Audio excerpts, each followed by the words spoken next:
From Kern Government Television, welcome to this week's Kern County Board of Supervisors meeting, originating from the County Administrative Center located at 1115 Truxtun Avenue, Bakersfield, California.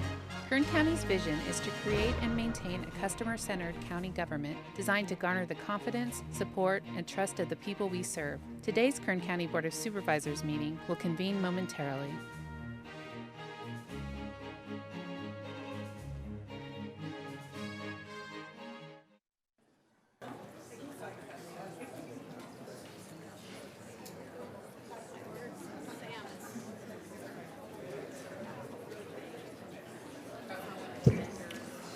Good morning. Welcome to the April 30th meeting of the Board of Supervisors. Board to reconvene. The first item is roll call. Supervisor Gleason? Here. Supervisor Scrivener? Here. Supervisor Maggard? Here. Supervisor Couch? Here. Supervisor Perez? Here. The next item is the salute to the flag. It's going to be led today by Ray Scott of Price Disposal. And after that, I'd like you to remain standing for a moment of prayer, silence, or meditation. And when you're doing that, we recently, since our last meeting, we've lost three very well known, very well liked, and then, I mean, you can call them pillars in the community. And I'd like to you to remember them and their families during this moment of prayer, silence, and meditation. That would be David Price, Chuck Haddad, and Fred Starr. Thank you. Ray. Salute, pledge. I pledge allegiance to the flag of the United States of America and to the republic for which it stands, one nation, under God, indivisible, with liberty and justice for all.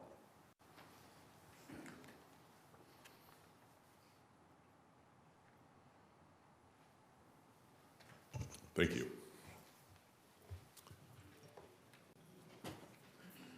I'm going to ask that someone, when we adjourn the meeting today, that we also make a motion to adjourn in the honor of those three men. And I believe I learned something recently that the clerk of the board sends a letter to the family recognizing that we did that. So it's a nice touch. Yeah.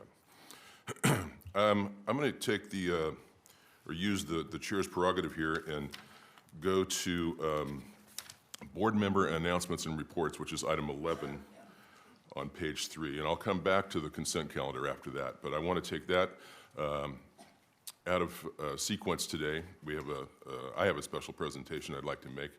Are there any other board member announcements or reports? Okay, seeing none, I'm going to come down. I don't need a motion for this, I don't believe. It's just a presentation. But this is something that we have never done before, and the odds are good we're probably never going to get to do it again. So hang on.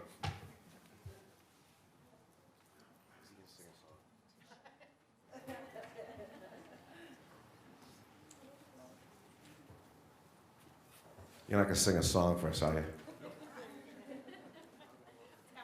Not well, anyway. Members of the board,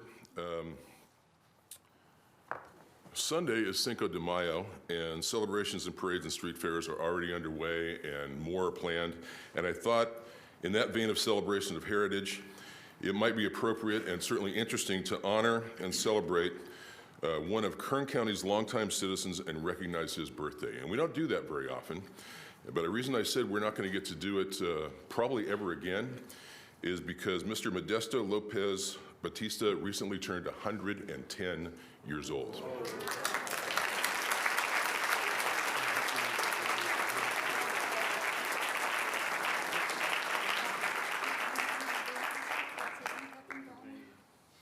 I want to encourage you to read Jose Gaspar's column about Modesto Lopez Batista, and also encourage you to read Norma Gaspar's piece on him. And it's really an amazing story. And I want to tell you, I'm going to read her words actually to you. This is what Norma had to say after doing the research on this story. This is what she had to say about him.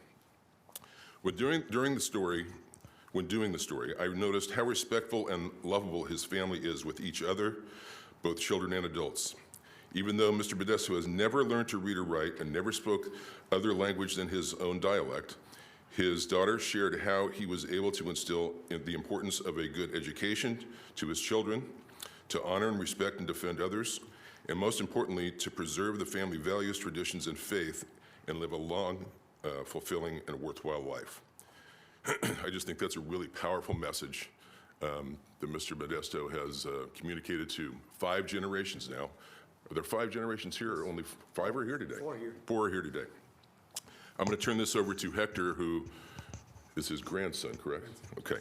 But I'm going to read this. I'm going to present it to Modesto Lopez Batista in recognition and celebration of your 110th, that's right, I said that right, 110th birthday, and for exemplary public service and civic contributions to the community and to Kern County.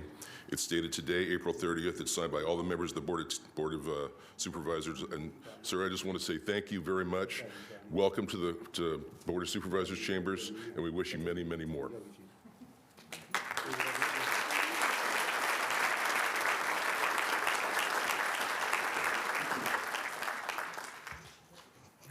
Aku kuan tiu di san di tuani men ani Hector Hernandez vichinya unda kani yu short agulito yunya ya isa tamen yankara isiento chikuya. Good morning, my name is Hector Hernandez. Today I'm going to talk to you a little bit about my grandfather who just turned 110 this year. There's just a little bit about his background, like Mr. Coach said. He was born and raised in San Juan Mixtepec, which is a small village in southern Mexico. And the first language that we speak over there is our native language, which is Mixteco. This is something that everybody grows with that, Spanish is not our first language. When people migrate, that's when they start learning Spanish. In our communities, our community has migrated to the United States since the 1940s. And, people have been going back and forth. And so a lot of ours, like my mom's age and other people have been able to learn Spanish, but in his generation, Spanish wasn't a need in our community because everybody speaks the same language. And now my generation, we were able to learn not only Spanish, but also the English language. So here I am with my grandfather. He has 4 children still alive. He has about 27 grandchildren, and great-grandchildren, I need to count. Now, there's so many. And my son just had his first kid, which makes the baby a 5th generation. So he was just born about a month ago, and so we're kind of lucky to have him. He doesn't speak Spanish. He was never able to go to school. Education wasn't introduced in the community until the 1960s. So by then, he was already an adult, So that's the reason that he doesn't speak Spanish. He doesn't know how to read or write. But we're grateful for the presentation. We're grateful for you guys to recognize him. And like you said, probably, I don't know if you guys are going to find somebody else to be 110 or probably more. But we really appreciate it. I think this whole story came out of Telemundo and other people that got to see the publication I did, because we only did it for the family to say grandpa is turning to 110 years old, but this kind of just went on and became something more public. So I appreciate it, and I appreciate all the attention of you guys. Thank you.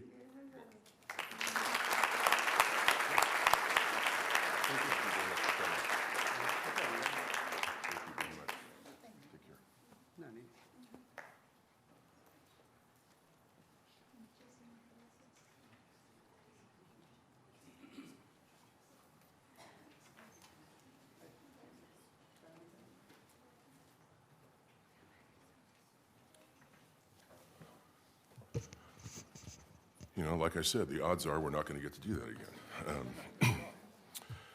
The next item is the consent agenda. It begins on page 2, and it consists of items 7 through 9 on page 2, onto page 3, items 12 through 17, page 4, all the items 18 through 25, page 5, all the items 26 through 33, page 6, items 34 through 38, and 40 through 42, page 7, all the items 43 through 49. Page 8, items 50 through 54 and item 57. Page 9, all the items 58 through 65. All those items listed with a C or a CA are considered to be routine and non-controversial by county staff. This is the time if any of you would like to pull any of those items for separate consideration. A board member has to do that. Is there anyone here that would like to make a comment or pull any of those consent items I just read off for separate consideration? Okay, seeing none, we just need to return it to the board for a motion. and Mr. second Chairman? consent. Yes. Excuse me. I will abstain from the following consent calendar agenda item number 60. The reason being a source of income to my spouse. And so, Madam Clerk, please record my abstention on this item, even though I will vote on the motion to approve the consent calendar. My vote will only be for those remaining items. Thank you. Thank you. Motion to approve the consent calendar. Second. We have a motion and a second. Please cast your votes. The motion is approved. All ayes. Thank you. That takes us back to page 2, the resolutions and proclamations portion of the meeting. The first item, actually, we're going to do items 1 and 6. And Supervisor Scrivener will be making these presentations. The first one is a proclamation proclaiming April 22 through 26, 2019 as National Architecture Awareness Week in Kern County. And the second one, item 6, is a certificate of recognition honoring the South Street Digital as the 2019 Women-Owned Business of the Year by the Central California Small Business Development Center Regional Network. Supervisor Scrivener. Thank you, Mr. Chairman. Motion to approve. Second. You have a motion and a second. Please cast your votes. The motion is approved. All ayes.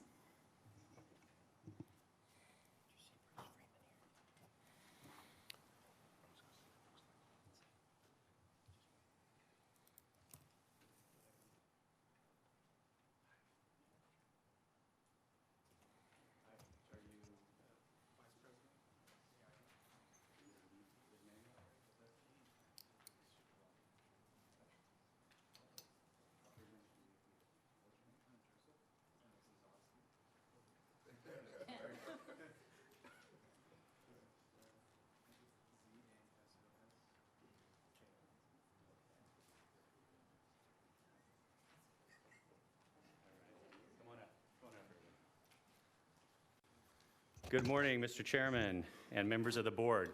Architecture is all around us. It shapes our communities, and it helps to define the spaces in which we live, work, and play. The effects of architecture often go unnoticed, but its impact on our lives and the way we interact with each other is extremely profound. It not only reflects our values as a society, but it also helps to shape them. Architecture is one of the defining elements of human civilization, and as it changes, so does civilization.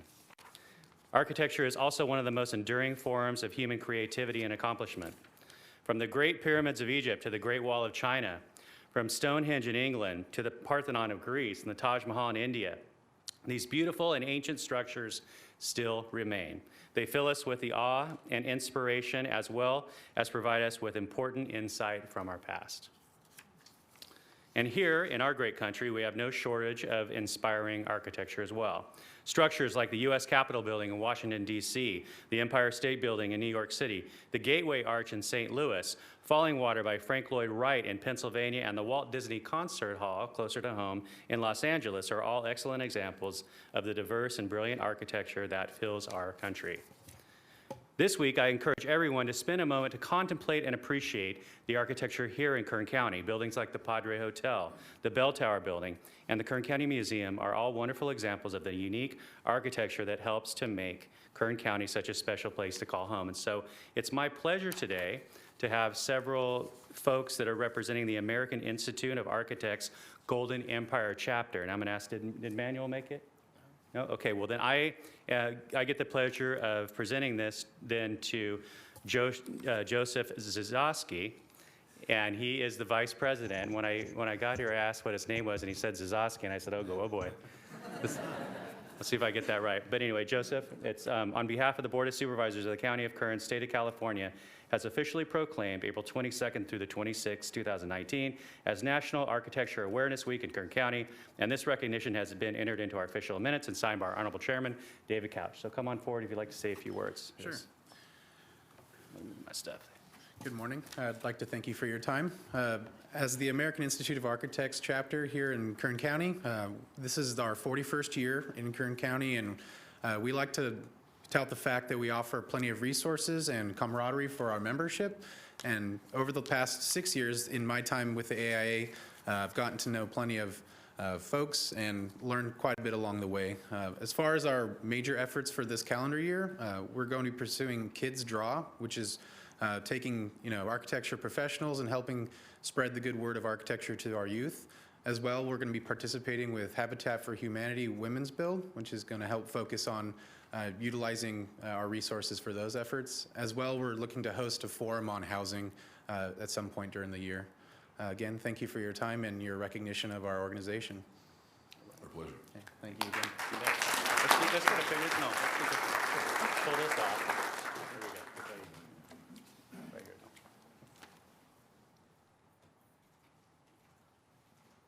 All right, thank you guys. Thank you very much. Appreciate it. Thank you very much. You too. You too.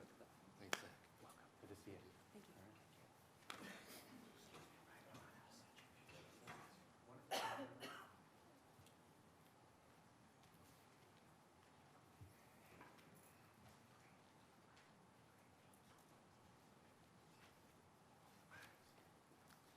All right, this is a great pleasure for me. These are a couple of good friends of mine. Entrepreneurship and small business are the backbone of the American economy. Small businesses account for nearly half of our nation's GDP, create millions of jobs, and contribute mightily to the growth and vitality of our economy. And here in America, many of our small businesses are owned by a rapidly growing percentage of women. According to the American Express 2018 State of Women-Owned Business Report, the number of women-owned businesses has grown from 400,000 in 1972 to over 12 million in 2018. That is over a 3,000% increase, Supervisor Perez, and that number continues to rise. Today we have with us two exceptional women, Audrey Post and Lydia Cheney, who exemplify female entrepreneurship here in America. Audrey and Lydia own South Street Digital, a company they opened in 2014 in Tehachapi. South Street Digital is Tehachapi's first full digital printing company and is committed to growing the opportunities available to small businesses in their community and supporting the Tehachapi lifestyle. On May 8th, Audrey and Lydia will be recognized as the Woman-Owned Business of the Year for the Central California Small Business Development Center region. This region includes 14 counties and spans from Stanislaus County to Kern County, from the Pacific Ocean to the Nevada state line. So this is a big territory. It's a big honor. So it's entrepreneurs like Audrey Post and Lydia Cheney who help to grow the Kern County economy and help to keep it vibrant and healthy. And so it's my honor, and I appreciate the board members allowing me to do this today and recognize a couple of my constituents.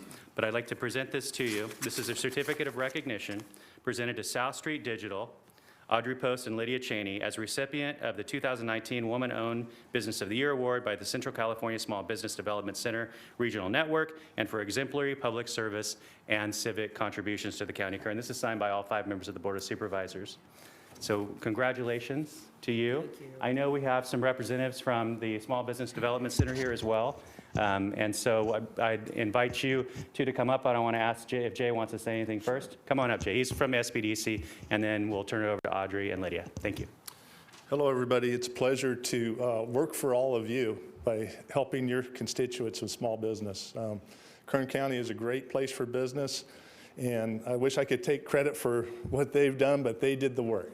They're just a perfect example of our business community, good people doing good work for our community. So it makes it just a better place to live. Thank you. Coming up, you two. Come on up. No, you go first. Thank you to the board. We really appreciate this. As you can see, we're real excited.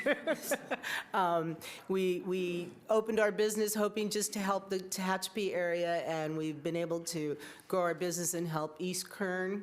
And we just love what we're doing, and we just are very excited with this honor today, and we continue to do good work for everybody. Thank you. Thank you. Yeah, I wish to thank Zach and the Small Business Development Center. We moved up here over 5 years ago, and it's been a pleasure. It's been a real pleasure, real joy working. We have our nephew working with us as well. He's the future face of our business, so we're hoping to be around for a long time. Thank you for your time this morning.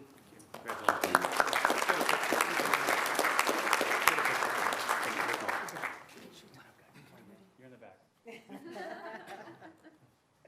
on, let's get Zach on leadership. Here we go. Thank you. Thank you. Thank you and congratulations. Supervisor Maggard will present item 2, which proclaims April as Rebuilding Together Month in Kern County. I move that we approve the proclamation and ask that Tony Martinez and Greg Collins join me at the dais, at the microphone. Please cast your votes. Did we get a second? Okay.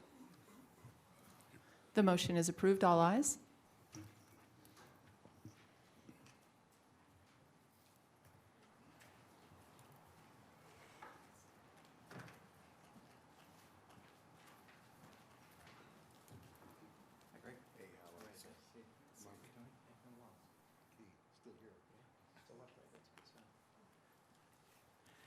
Good morning, colleagues. It is my pleasure this morning to stand before you to proclaim April Rebuilding Together Month in Kern County. I'm joined by Tony Martinez, who is the president of Rebuilding Together Kern County, and Greg Collins, the vice president of Rebuilding Together Kern County. Rebuilding Together is a leading national nonprofit organization with a mission to repair the homes of people in need and to revitalize our communities. Last year, over 30,000 volunteers nationwide volunteered over 230,000 hours of work across the country, helping to rebuild our nation. In our region, Rebuilding Together Kern County will refurbish and repair homes of a Gold Star family, and maybe, Tony, you can tell us, I know what that is, but maybe you can remind everybody what that is. I'll leave that to you. And a Vietnam veteran in Shafter and Oildale. The repairs will include a variety of critical, safe, and healthy home repairs, including flooring, weatherization, roof and handrail replacements, accessibility modifications, painting, landscaping, and other major home rehabilitations. All repairs are provided for free. Last year, Rebuilding Together Kern County completed a total of 7 projects in our greater Kern County community: a senior center, 4 homes for the Carnation neighborhood, an ADA-approved restroom for a disabled Vietnam veteran, and assistance they assisted with the Portrait of a Warrior gallery, the wonderful gallery depicting some of our fallen heroes here in downtown Bakersfield. They've received accolades from the national team of Rebuilding Together for its work here locally, and just recently were nominated for a Beautiful Bakersfield Award. So, Tony, can I give this to you? We're welcome to join us as well, Greg. Thank you. This is a proclamation from the Board of Supervisors of the County of Kern, the state of California, and we have officially proclaimed April 2019 as Rebuilding Together Month in Kern County. And this recognition has been entered into our minutes, evidenced by the signature of our chairman, the Honorable David Couch, here on the 30th day of April 2019. Thank you for all you're doing. We'd like to hear a little bit more about it, and appreciate both of you guys very much and those that you're leading. Greg, you're still president till the end of the month. Till the end of the month. That's okay. What we were discussing, good morning, Chair, Board of Supervisors. We're discussing is this is my last official act as the president of Rebuilding Together Kern County. Tony Martinez will be our incoming president, and I'll be the vice president. We're not leaving. Briefly, I just want to tell you that Rebuilding Together Kern County started in 2007. We were actually received our 501c3 in 2008. We're one of over 140 affiliates nationwide. We're a standalone affiliate here locally. Each year, Rebuilding Together National honors the people we serve by doing Rebuilding Together Day, which is the last Saturday of April of each year. And we're honored that you've given us this proclamation and agreed to the proclamation that we're doing this, that we have done this year. So, and Tony's going to fill you in on what we did.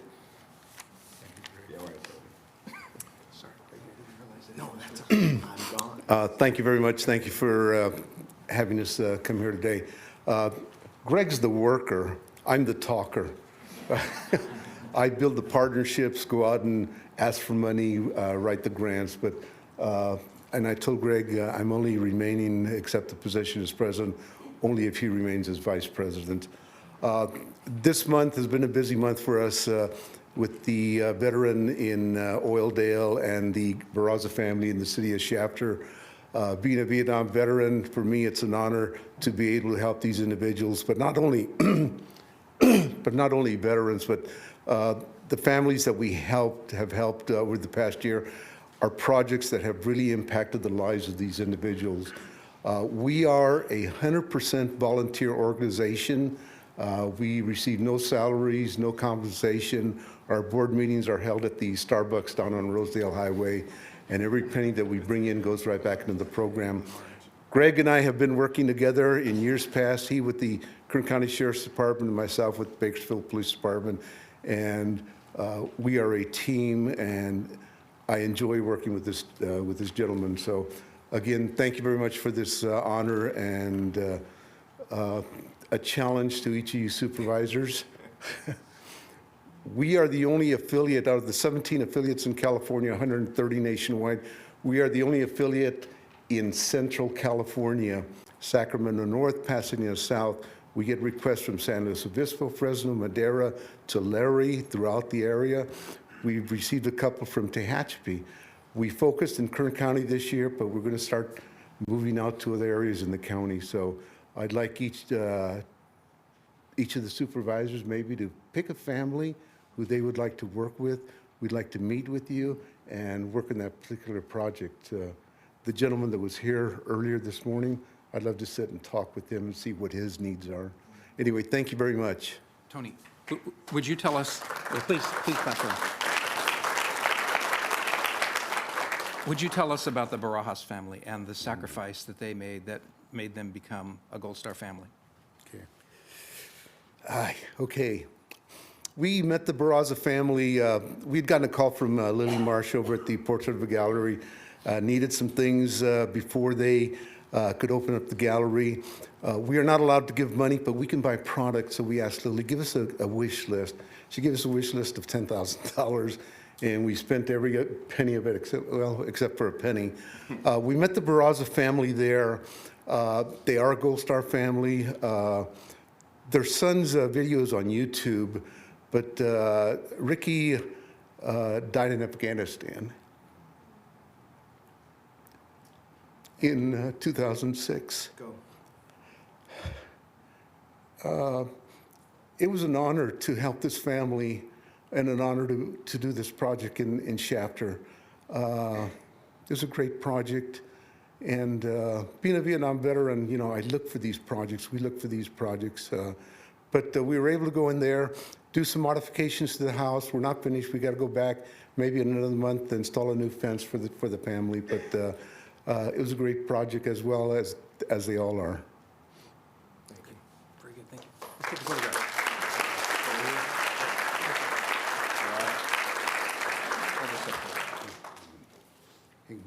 I got this. Okay, good. All right.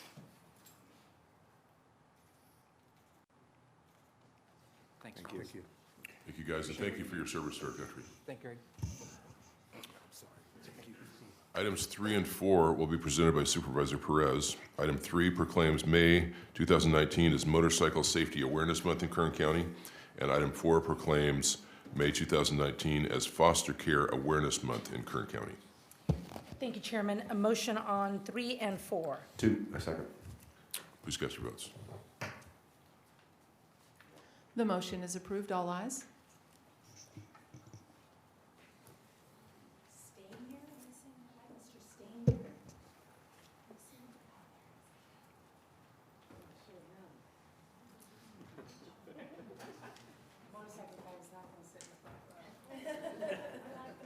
So we can have a quick escape. I get it.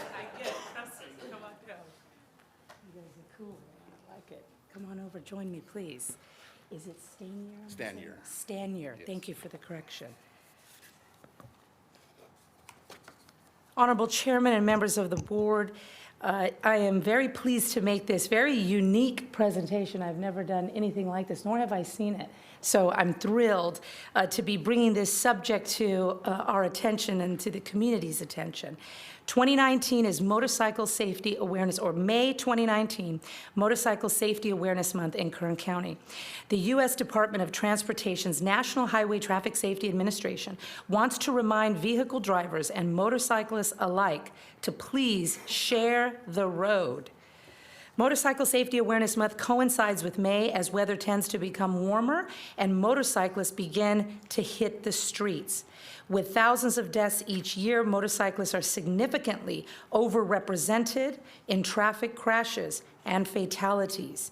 In fact, per vehicle mile traveled, motorcyclists are 27 times more likely than passenger vehicle occupants to die in a motor vehicle crash and 5 times more likely to be injured.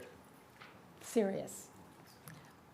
It is so important that vehicle drivers pay complete attention on the roads. Even the smallest momentary lapse in a vehicle driver's awareness can result in the death of an unseen motorcyclist. I would like to acknowledge and thank Ron Stanier. Did I say it right? Ron Stanier and American Brotherhood aimed toward education, Local 40, for bringing this proclamation to our attention. I hope we take this opportunity seriously and that we all are more cautious while we are on the roads together. And I want to thank you for being here, for looking so tough and so cool. I mean, it's natural, obviously, it's not a show, but I like it. So welcome. Thank you for bringing this matter to our attention. It's so important.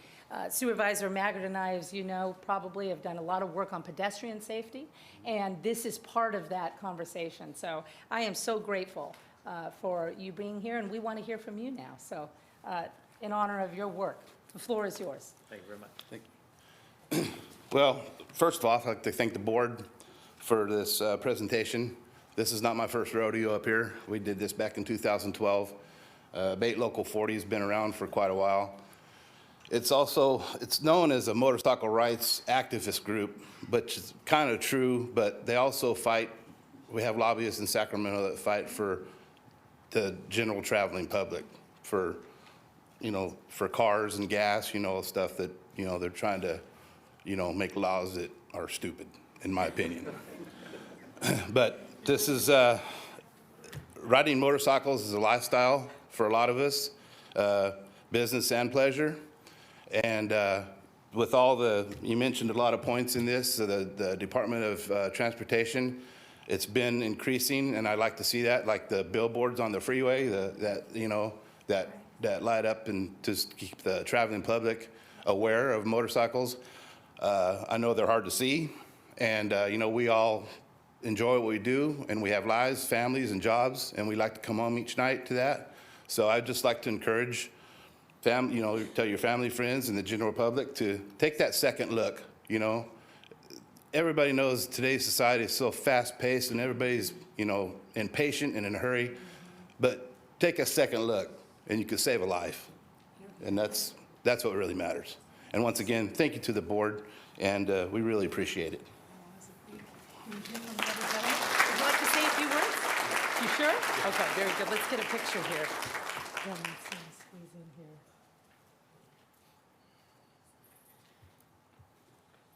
Thanks, guys. Thank you. Thank you for being here today. Dina Murphy. Our Department of Human Services Director, Dina Murphy, is making her way down, and she'll be making some introductions momentarily. But good morning again, Chairman Couch, fellow supervisors. This next proclamation is extremely close to my heart. As we proclaim May 2019 as Foster Care Awareness Month. Foster care awareness has been recognized for over 30 years, and since 1988, Foster Care Awareness Month has been celebrated every May, thanks to people like Dina. This month gives us the opportunity to recognize our community members who make a difference serving as resource families, teachers, mentors, advocates, social workers, and volunteers to numerous children in foster care. Our Kern County Human Services does a fine job partnering with local agencies to promote awareness and the importance of foster care. I would like to thank and acknowledge Dina Murphy and the Department of Human Services for all they do each and every day throughout the year to care for such a precious, vulnerable, and innocent population. So, Dina, from the bottom of my heart, you know I grew up as a foster family. We had lots of foster children. They're still a big part of our lives. And I'm so grateful that you as a public servant are out there connecting these children to families who can love them and give them an opportunity. It really is special and should be honored. always. So this is yours. Thank you for what you do, and the floor is yours. Thank you. Well, thank you so much, Supervisor Press, Chairman Couch, and members of the board. I'm Dina Murphy, your Director for Department of Human Services, and I'm pleased to be here this morning as we recognize May as our Foster Care Awareness Month. I am joined today by one of our foster families, and I'd like you to meet Jill and Heath Kelsey, who are an incredible example of individuals who've opened their homes and their hearts to our children. Quite a blessing, and I'll share more information about them in just a moment.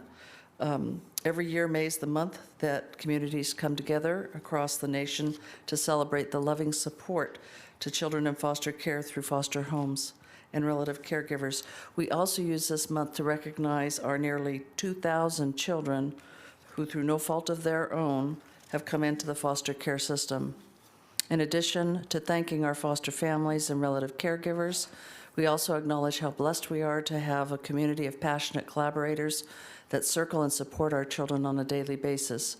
They include Kern County Network for Children, Foster Youth Services, court-appointed specialists, that's CASA, along with churches coming together in the Dream Center who works with our teens on a daily basis. To begin Foster Care Awareness Month and in partnership with Bakersfield College, the Kinship Care Education Program, DHS, will be hosting our annual Parent Appreciation Dinner and Training event on May 2nd. Children in foster care come in for all types of reasons, as I said earlier, abuse and neglect, and it's so critical that they are supported by the families who take them in and try to create a bridge. So as I start to talk about Jill and Heath, I would like the social worker who actually nominated the family to stand so we can recognize her, Patty Scott. She's our RFA social worker. Supervisor Janice Slagle and Melissa Bodorsky, Resource Family Specialist. The reason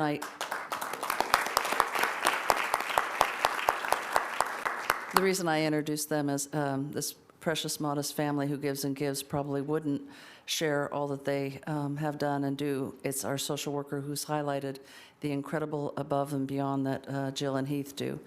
And they do this as a couple. They have 6 children now. Jill is a teacher and close to the children at her junior high school. Couldn't imagine a tougher age. Jill says that those kids want out of school right now. They're done. They're done and ready for high school. But these folks adopted a 15-year-old back in October. They have fostered numerous children, and I'll give you an example of a young mother who has 3 children under the age of 3. And Heath and Jill stay in contact with the family. They help this young mom by babysitting. They coach her and they actually teach her how to be a mom. And when they come over to be taken care of, she sends diapers home with each child, knowing how expensive it is and the stressors on the family. But the other incredible thing they do, when they open their hearts and home, they are opening into the future a bridge for the children that are placed with them with their natural families. These kids always want to get back to their mom and dad, and then how do you do that safely, and how do you teach the families? And so they actually, this last Christmas, made sure that one of their children, who was a dependent of the court and was with them, they made sure that their family had a Christmas because they weren't going to. They took care of clothes, shoes, food, and a gift for all of them, and made those visiting connections as well. So you can see they go so above and beyond.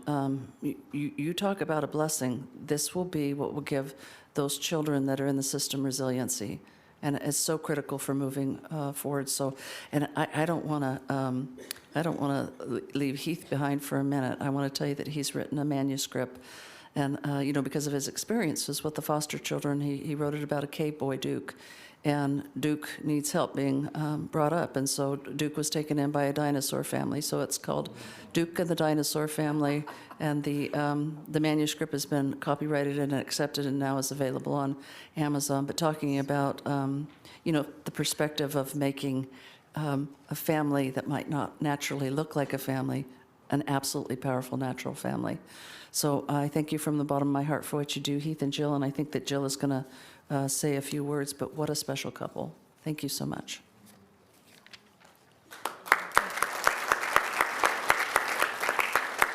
Good morning, and thank you, Chairman Couch and board members for having us here. On behalf of the resource families here in Kern County, we would like to say thank you for recognizing us. Heath and I have been foster parents for 3.5 years. We have had 8 children, long-term and short-term, in our home in that time. We started because one of my students needed a home. We were told she would need a home for 3 months. 3.5 years later, we adopted her in October. She just turned 15 and is an amazing kid. So we thank the county for allowing us to have her into our family. We would not have met her and met her needs otherwise. We did not plan to adopt. That was not in our plan. Our plan was to help reunify families, and we work hard to try to make connections with the families and try to coach young mothers and make sure that they get the help that they need to get their kids back safely. The current case we have may also go to adoption, and if that's the case, he will stay with us.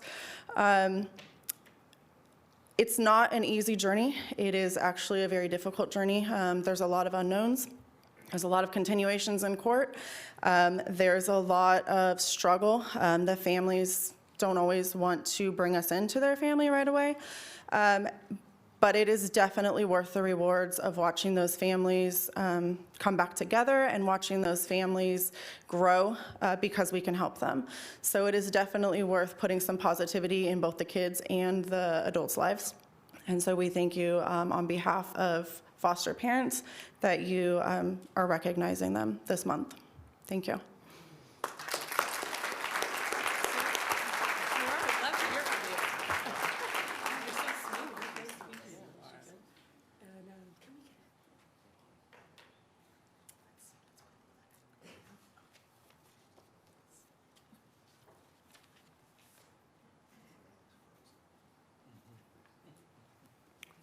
For what you guys do, thank you seems entirely inadequate, but thank you.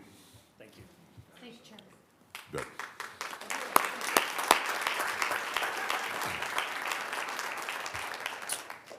The last proclamation will be presented by Supervisor Gleason, and it proclaims May 5th through 11th as Correctional Officers and Employees Week in Kern County. Motion on proclamation. Second. Please cast your votes. The motion is approved. All ayes.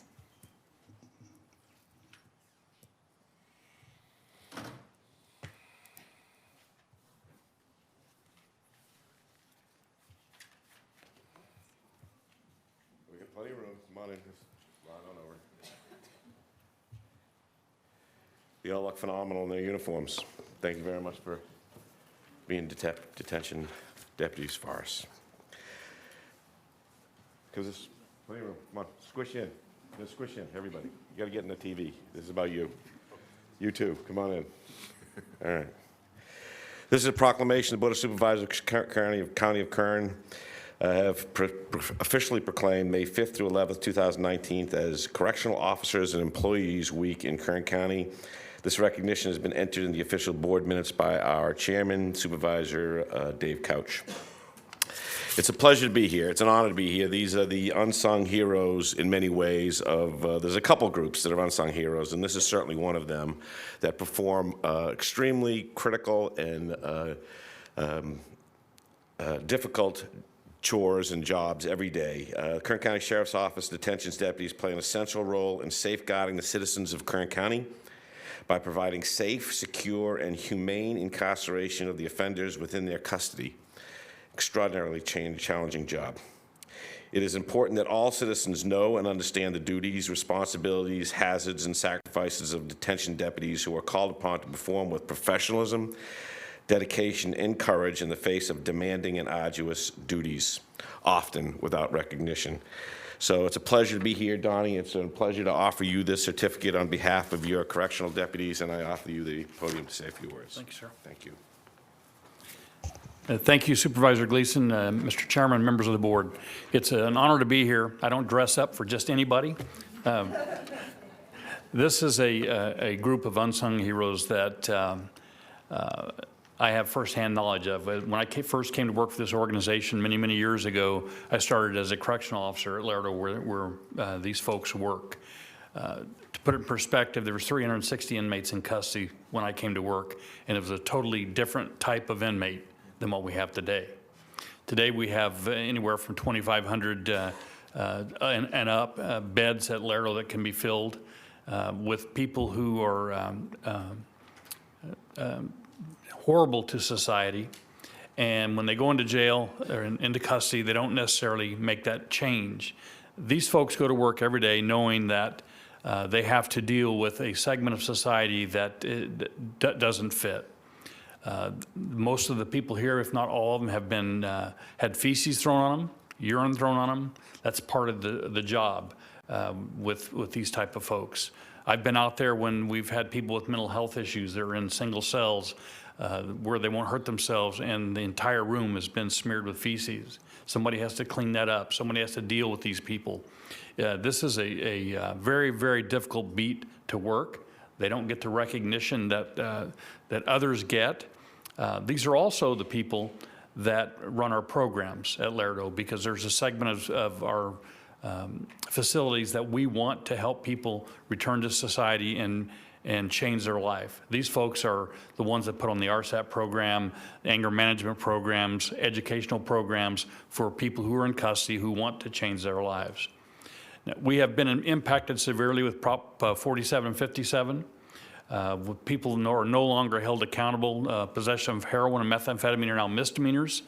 And so we don't have the captive audience that we have. And we're losing ground with those programs because of that. We have 600 empty beds at Lerdo we've never had in the history of our organization. I can take you down and show you where those 600 people are. And that's part of our homeless problem that we're experiencing. But these folks go to work every single day, many times not because they want to, because they're ordered to, because they're on forced overtime, which has been a reality for them for the past several years. And it's something that we in this county will have to address. But I'm extremely proud to represent them, to be their leader, and thank them for the job that they do.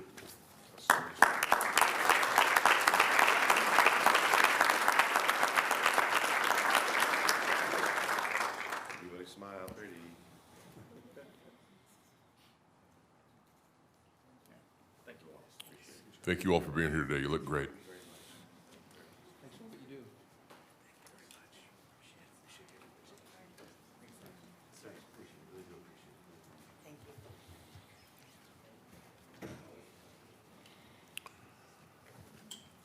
Thank you, Supervisor. That takes us to item 10, which is public presentations. This portion of the meeting is reserved for persons to address the board on any matter that is not on the agenda, but is under the jurisdiction of the board.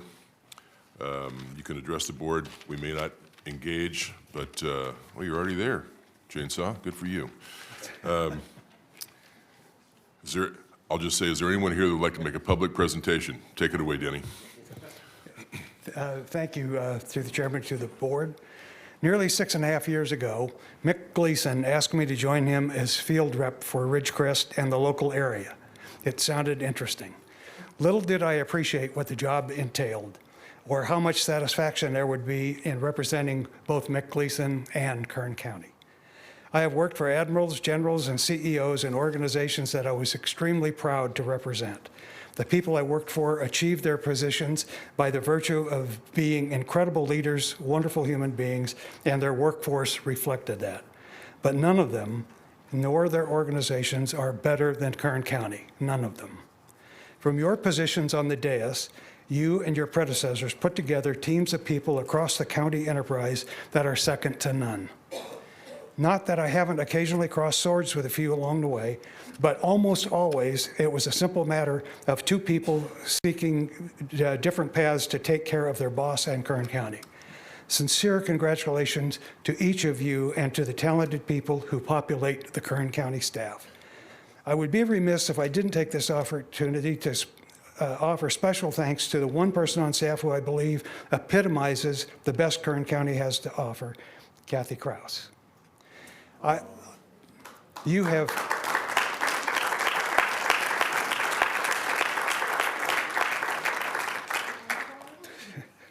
have never failed to be the most extraordinary representative of Kern County to everyone you meet.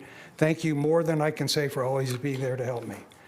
In the finest Navy tradition that Mick and I served, please accept the ultimate compliment from an aging sailor. Well done. And thank you for the privilege of being one who has proudly worn the Kern County pin these past 6 years. I shall retire later this week. Thank you. Don't go away. Not so fast, Chainsaw. Not so fast. Don't go away. I thought this was my turn.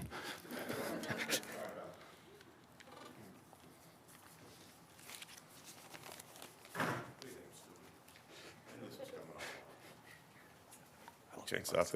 I just want to know one thing, Chainsaw. Did you write that? I did. Really? Wow, you're pretty good, man. Denny, I got a recognition for you because after 6 years of dedicated service and support of Kern County's objectives and mission, and I have a certificate here, in recognition of your appreciation, your valued service for District 1 for the past 6 years. 6 years. Amazing. Holy mackerel. By providing outstanding assistance to the residents of Ridgecrest and the Indian Wells Valley, and for exemplary public service and civic contributions to the community in Kern County. Signed, all 5 supervisors. To Chainsaw. Thank you. My pleasure. I want to say one thing before you go. It was, I remember, we usually don't do this either. Take the time to thank our field reps, but you've done an extraordinary job. The thing that Denny's done so well is, besides being a charmer, oh my God, you're leaving something we got to live up to now. This is horrible. But you know, all the projects we've done in Ridgecrest have been, a lot of them very successful. But they have, you're the person who puts on the final touches, whether it's the Leroy Jackson Park, or whether it's the promenade coming down from College Heights, or Ridgecrest, Leadership Ridgecrest. All these things that we've taken on to build a better community for Ridgecrest, mostly because you put the final touches on it that bring it to that extra point where it's meaningful and it's just not routine.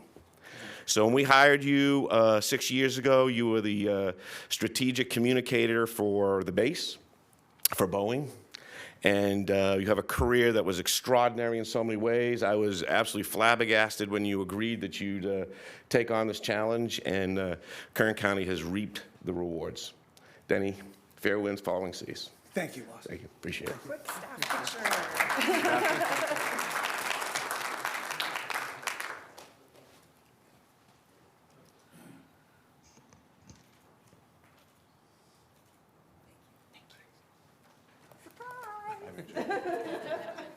Thank you for the kind words, Denny. Congratulations. Mr. Scott. Good morning, Chairman Couch, Board of Supervisors. Ray Scott, Price Disposal and President of the Board for Keep California Beautiful. This morning I've given you a 5-year report for the K through 12 statewide recycling challenge. And once again, Kern County has done an outstanding job. We've got 6 awards totaling $4,450 in awards for Kern County schools. To note that Arvin Union School District has placed in this competition every year for the past 5 years. LA can't say that, San Diego County can't say that, but Kern County can. And of course, it is with the help of Kern County Solid Waste that we've been able to achieve this. I would love to see nothing more than more Kern County schools than LA County schools, but they kind of have 1,000 schools for their school district, so that's a little hard to do. But it's just an amazing, Arvin, the city of Arvin took 3 first place out of 16 first place in the competition. This competition's gone from 45 schools to 493 schools this year, and Arvin still places first 3 times. And now El Cajon School has gone into the competition, and they've won. And they're a small school district, and they have taken places in this statewide competition. The second item that I gave you is I created a new award for citizens of California, and honoring Mayor Hall and using his call to action, be the change. And John Enriquez, who is a Kern County citizen in Bakersfield, is the inaugural recipient of this award for what he does for our community. Thank you for allowing me the privilege of living my Marine Corps code of conduct out, God, country, Corps, which is community. Thank you. Thank you, Ray. Any other public speakers? Yes, sir. Please just state your name and proceed. Sure. Good morning, Chairman, Supervisors. My name's Russell Romandia. I'm owner of The Crop, Kern County's first state-compliant medicinal facility. I'm here today to express my concern for our 6,800 patients who will be losing access to state-compliant medicine as of the 24th of May, as your board has chosen to revoke our land use. I'm getting hit every day with questions of, what do we do? What are our options here? And I don't have an answer for them. Last spring, I came in here and sat on a subcommittee with Supervisor Maggard, Supervisor Gleason. It was Health and Social Services Committee. We met a couple times. And the patients lined up over here, and after getting through about 6 of them, you guys cut them off because you figured, they were all asking the same question. Does anybody else have something else to say? You alleviated their concerns by saying, we're not taking away your medicine. There are legal shops here in the county that will be able to provide you with this medicine. Now, that's not the case. You guys are doing away with the only state-compliant medicine here in the county, which leaves a 5-hour round trip to Wood Lake, up Porterville Highway, a 2-lane highway behind farm trucks and distribution, Walmart trucks, and it's not safe access. Other access would be to Sylmar, over the Grapevine. Triple-digit heat, 4- and 6-cylinder cars. It's wear and tear on the patient's body. It's wear and tear on their cars. You guys have said Arvin and Cal City would be able to supply and fill this void. Arvin has 254 square feet allocated towards delivery, which, having been served 300 people a day for years and having experience in delivery, I can tell you that's not enough room to serve the county. Furthermore, it's not up and operating and won't be soon enough. So Cal City, they do serve Kern County with compliant state medicine through my store. There is no retail store in Cal City. So obtaining this, what you guys are taking away, I don't think you guys are informed or would consciously do this, having seen you bring my patients up here. And Mick, you had one of my guys stand up here and you said, I want to help. You had cerebral palsy, you had a hard time getting up here, and you said, I truly believe it's a medicine and I'm not taking your medicine away. And you didn't, but now you are. So I feel like we owe these people an explanation as I'm drafting this letter to tell them, in 3 weeks, you won't have access to state-compliant medicine, safe medicine deemed by the state through this county. There will essentially be a 170-mile medicinal desert here. And so I ask that as we approach this date, you guys put your heads together and help me wrap this letter up and direct these people towards safe access to medicine. Thank you very much.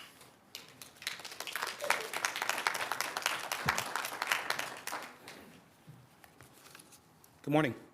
My name is Jacob Gonzalez, Gonzalez, and I'm a manager here at The Crop in Bakersfield.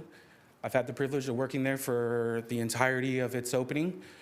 As I said, I'm a manager, so I get to see patients every day, hundreds of patients a week. Now, for the past few weeks, the common question around the dispensary has been, what am I supposed to do after May 24th? Where am I to go after you guys are forced to close your doors? Which, right now, as of right now, we don't have an answer for these people. We like to tell them that we're working with the county. We're trying to put our heads together to figure this out. But honestly, there is no answer other than we're being forced to close on May 24th. I've been there the entirety of business. So I've been there when the Bureau of Cannabis Control has came in and done an inspection. I've been there when the Department of Consumer Affairs comes by and wants to make sure that we're running a tight business. So, I know of the standards that we are held up to. I actually have a paper here that highlights just a few of the hundreds of pages of rules and regulations that we abide by every day. And like I said, I'm just here to represent the voice of them. Where are they supposed to go after May 24th? And by what means are they supposed to get there? Like Russ said, a huge gap from here, from Salmar down to Tulare County. Are you forcing, people who obviously can barely make it to our dispensary every week to go all the way to Tulare County or over the Grapevine? Right now, like I said, we have no response to them. I'm going to go ahead and leave a copy for each one of you here as far as the rules and regulations that we abide by every day.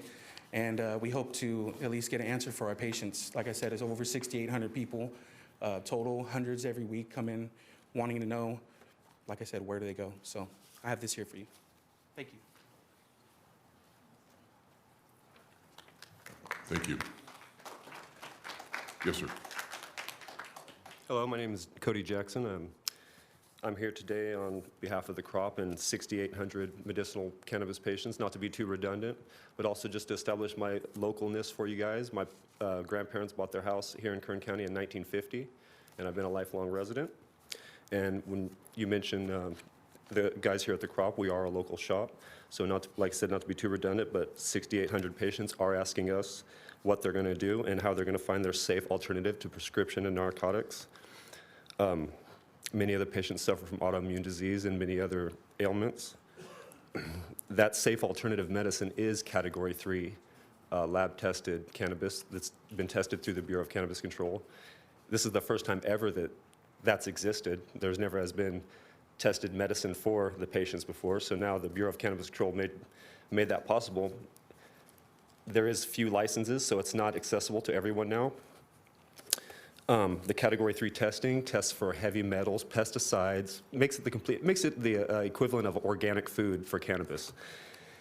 And you know, there's CBD is getting very popular, but most of the CBD accessible to these patients is going to be from industrial hemp.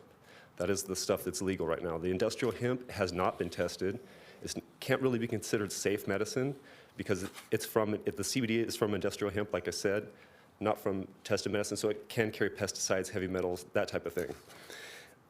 So like Jacob and Russ were saying, we have 6,800 patients that are asking us, and they're really wondering what they're going to do. So my question to you, or what I'm asking of you guys today, Chairman Couch and the board, is just to do whatever you guys can do. You know, think about this. If there's anything that can be done, this is moving forward. You know, it's gonna happen ultimately. I know I'm from this town. I know how it is. We can't drag our feet forever. Cannabis is gonna move forward in a medicinal way. It's the patients. I'm on here on behalf of the patients. Like Jacob and Russ said, they really are worried. And so just to ask you guys to do whatever you can. And thank you. And also I have this from the California Department of Public Health. It's all the information on the difference between the industrial hemp CBD versus the BCC Category 3 tested cannabis. So this is new times for cannabis and the testing. Like I said, it's essentially like the organic food of cannabis. It is truly the safe medicine. Just to ask you guys, and thank you very much. Please give that to Mrs. Krause. Thank you.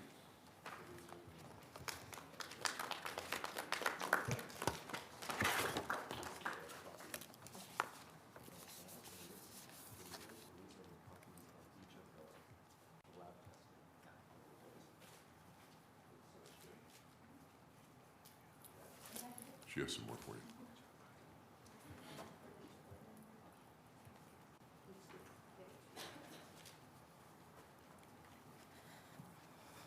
All right. Good morning, Chairman, Supervisors. My name is Jennifer Romandia. I represent the crop. I'm co-owner, and I serve as the executive administrator for the business, which means I'm responsible for the back end of the business. And as Lorelei, who's not here today, is the contact for the County of Kern from the Bureau of Cannabis Control, I'm the direct contact with our business with the Bureau of Cannabis Control.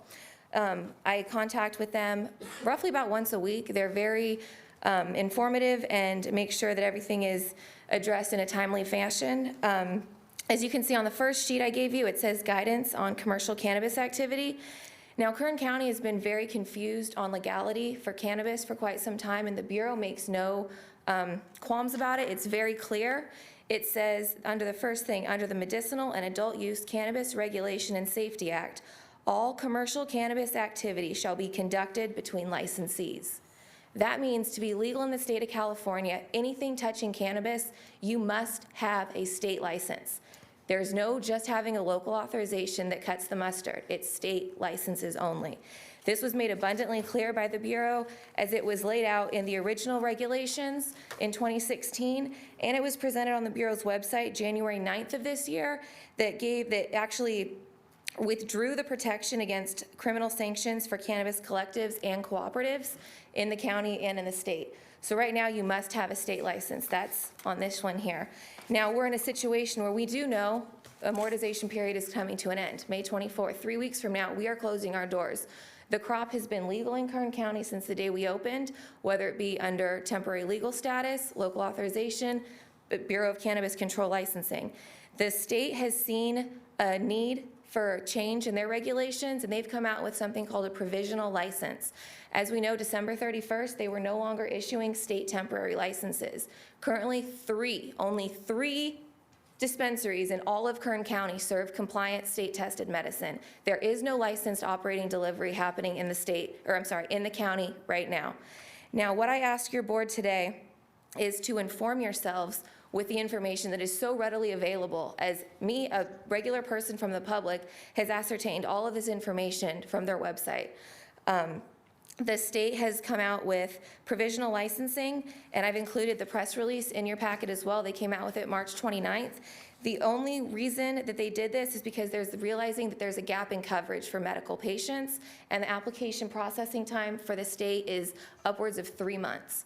So they've come out with a stepping stone of a provisional license, which is only applicable to businesses that have had or hold a temporary license. Ms. Romandia, I don't want to do this to you, but we're trying to keep people to about a 2 minute Okay, time. then my biggest thing, I have that for you. I would formally like to invite the entire board, county council, to our shop for a tour of what a compliance regulated facility looks like prior to us closing. And I ask that, I believe it's under your jurisdiction, to potentially come out with an emergency ordinance that grants the 3 licenses, at least the land use authorization to obtain a provisional license, so that our patients in Kern County will not lose access to their medicinal cannabis. March 2020 is quickly approaching. Use that time to educate and inform yourselves, and let's get something that works for everybody. Don't keep your heads in the sand. Inform yourselves. You owe it to your constituents and the rest of Kern County to make an informed decision. Thank you. Thank you.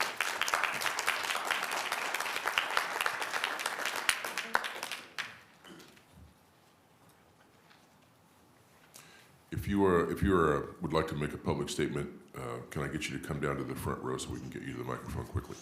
Thank you.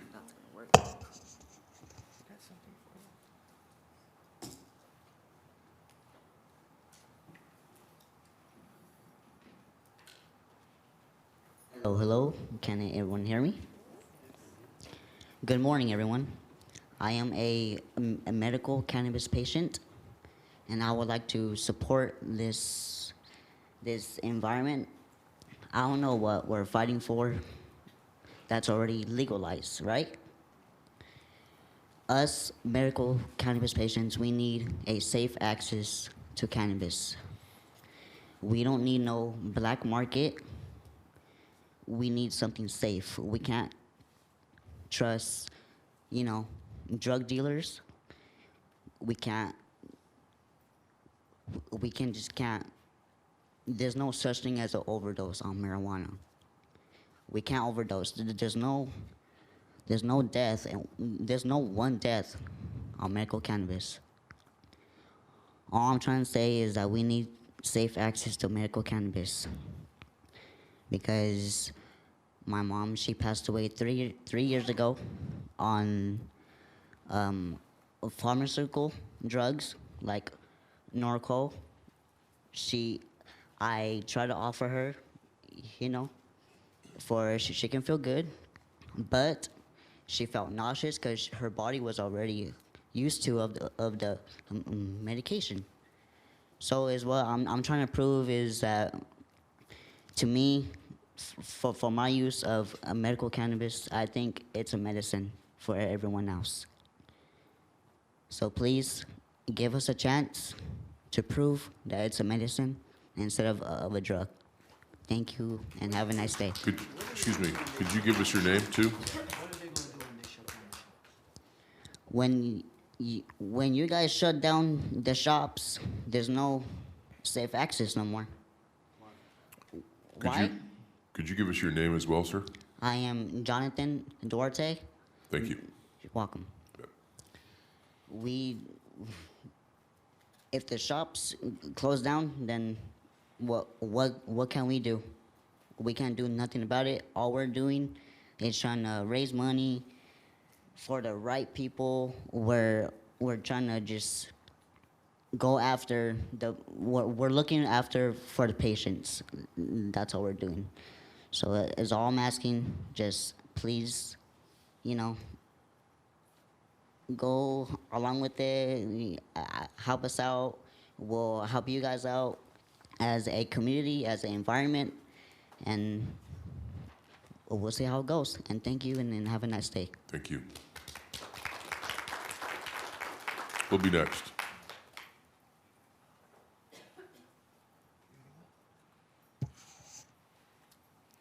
And My name's Stephen Deuce. Please do your best to keep.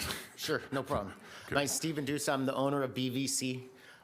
Currently, we've met all the requirements that the county had asked in regards to the building, meeting today's standards and being ADA compliant.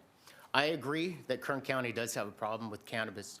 At one time, we had over 130 shops, which is utterly ridiculous if you're going to look at this business from a medical point that's actually serving medical customers. Currently, I did some numbers.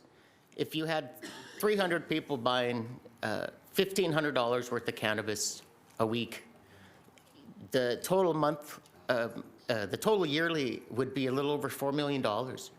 Why doesn't the county take the time to come up with a plan to tax us?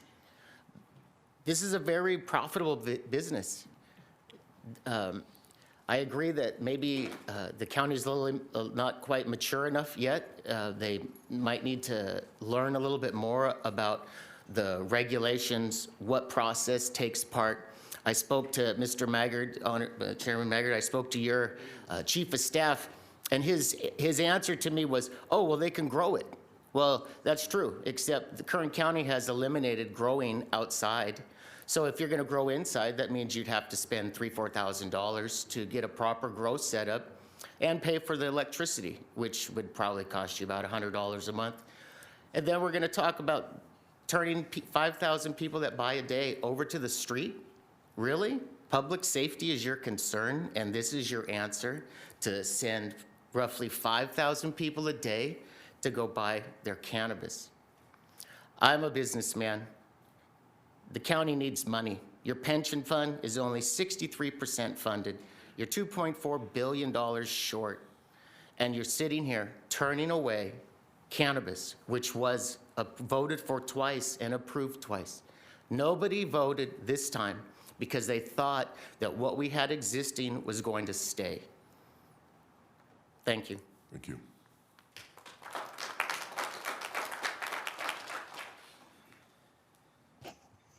Hello, my name is Timothy Blakely, Antelope Valley Diamond Collective and Medical Cannabis Association of Kern.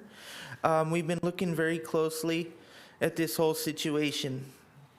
There's lots of things going on that we would probably have not wanted to happen, with lawsuits and whatnot in the paper, ideas of delivery services, which is a very important point.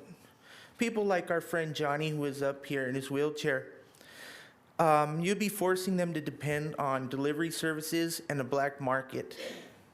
Do you think that that gentleman can defend himself against somebody who comes to his door trying to sell him marijuana he thought was legal from a delivery service that may have been put in place by this board? The delivery service system is not a safe system. Think about it like this. It's all comes down to the one point. Is it easier to send one compliance officer into a shop or try and track down 100+ backpacks in your city? Do you think those backpacks are only going to carry marijuana? Think about this. You're challenging us to take on a backpack army versus a store you can physically see compliant. California's system is set up this way. It is set up where everyone who's legal will have an officer who will be responsible to you. They'll have to come and check in with you. They'll have to tell you everything they're doing, and they'll have to give you complete access. Backpack Army gives you no access. Zero. You will be going from a board trying to help your constituents to a board that puts them in danger. And this is a true fact. Because there's no one checking these backpacks. It's not like back in the day when I went to school and there was things going wrong at school and they had to start checking everyone's backpacks. It got that bad at one point when I was younger. Are you gonna do that? No, you can't. It's not physically possible. And it'll be a situation that you would have created. Mr. Blakely, Oh, I'm sorry, that's all my time. you're okay. Thank you. Who'll be next?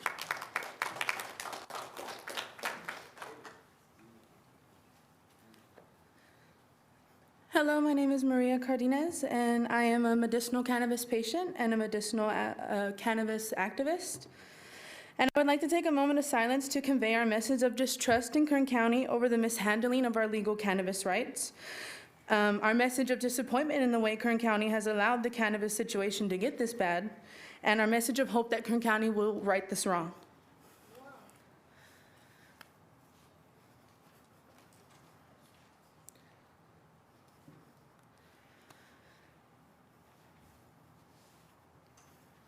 Thank you. Oh, I'm gonna wait my allotted 2 minutes. I have 1:22. Well, it's actually 2 minutes to actually speak. And so I've given you some time there for that moment of silence. I think I gave you. I thought I was allowed to convey my message for 2 minutes, now 1:09. You're allowed to speak for 2 minutes. So, Do I have to continue? I can say it again. I can say it again, no problem. Okay, we'll allow you to I would like to take a moment to convey my message of distrust in Kern County over the mishandling of our legal cannabis rights, our message of disappointment in the way Kern County has allowed the cannabis situation to get this bad, and our message of hope that Kern County will right this wrong. I would like to take a moment to convey my message of the distrust in Kern County over the mishandling of our legal cannabis rights, our message of disappointment in the way Kern County has allowed the cannabis situation to get this bad, and our message of hope that Kern County will right this wrong. I would like to take a moment to convey our message of distrust in Kern County over the mishandling of our legal cannabis rights, our message of disappointment in the way Kern County has allowed the cannabis situation to get this bad, and our message of hope that Kern County will right this wrong. Thank you. Thank you. My name is Abraham Labad, as many of you guys may or may not know or even care. When people are up here at the public presentation, they can use silence to present. I'm not sure that they have to actually speak words. So I'll look into would that. Well, I would hope the secretary could make that decision if we could ask the secretary to advise us on that point. Do you mean the clerk? The clerk, I apologize. I don't. She's shaking her head. She's not nodding in the affirmative.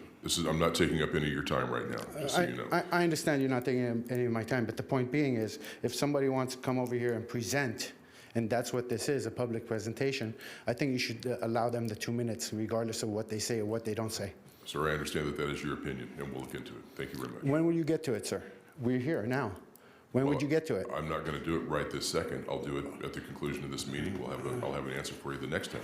So if people come up... This is not a time, by the way, for us to engage in a conversation. This is a time for a public presentation, which typically means, up until this moment, has always meant verbal presentations. Well, that's a form of speech, and silence is another form of speech. And they have every right to say whatever they want to say or not say. They're here protesting, and they're sharing their public opinion. And this is a, what was the word, David? Public presentation. This is a public presentation, and we're presenting our point of view with silence. And you should give us the 2 minutes, please.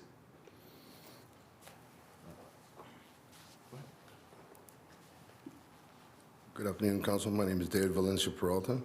I'm here, a consultant of Antelope Valley Diamond Collective. Can you give me the last name again? David Valencia Peralta. Thank you, sir. Good afternoon, Board. Good morning, Board. I'm here to, what's the words here? Well, I'm no longer staying quiet anymore about what has happened in my case. And I'm pretty sure Mr. Magger and Mr. Scrooge, I can't. Second District, Zach. I'm sorry, I can't pronounce your last name, sir. I'm sorry. But I'm no longer going to stay quiet anymore. I'm going to reveal what I need to reveal to let the constituents of Kern County know what some of your council members have done to take medical access to our patients. And excuse me, I'm a little bit nervous, but the truth will come out at the end. Thank you. Thank you, sir. Are there any other public presentations?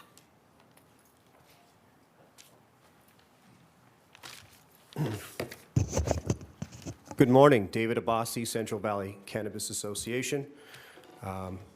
2 nights ago, I was assaulted and my dog was killed. Unfortunately, it's not safe to take my dog for a walk in some parts of this town. I can't even do that in Heritage Park in broad daylight on a Sunday without being assaulted by 2 men. I can't walk around the corner without having a pit bull attack and kill my dog and have the owner assault me as well in this town. But that's a different issue. I'm not here for that today. I'll take care of that later. Normally, I'm here to talk about the dispensary situation. The planning department allowed 6 dispensaries to get their local permits.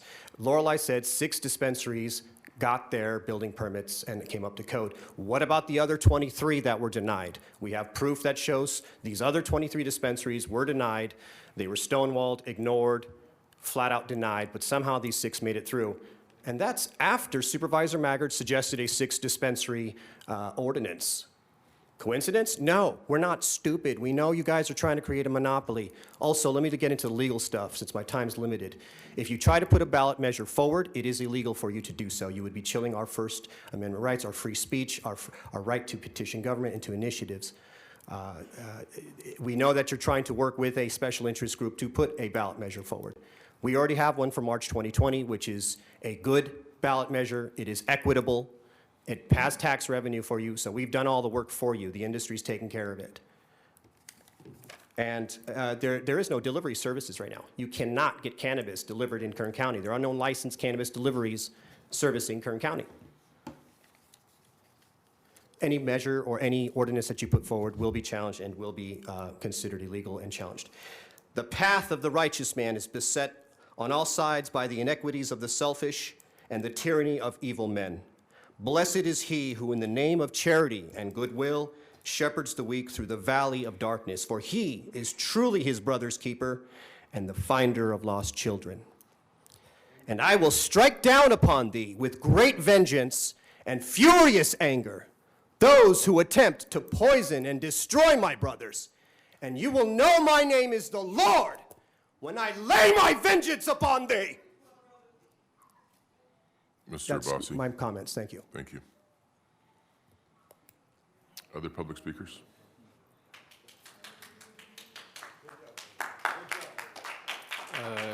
Good morning. My name is Robert Sorensen.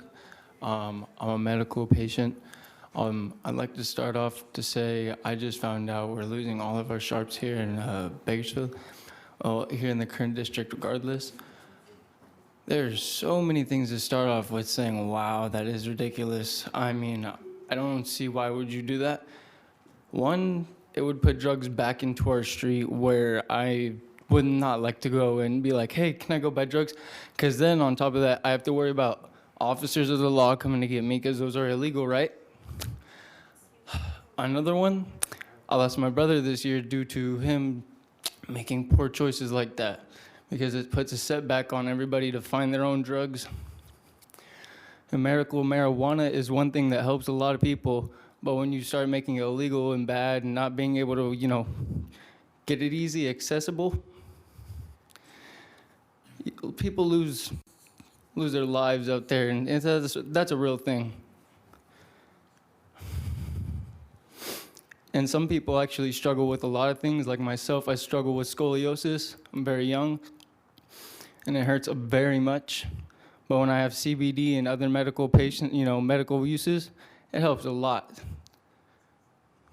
I'd like your attention, please, if you're gonna, I'm speaking to you. It takes a lot of courage for me to come up here. You guys do this every day? I don't.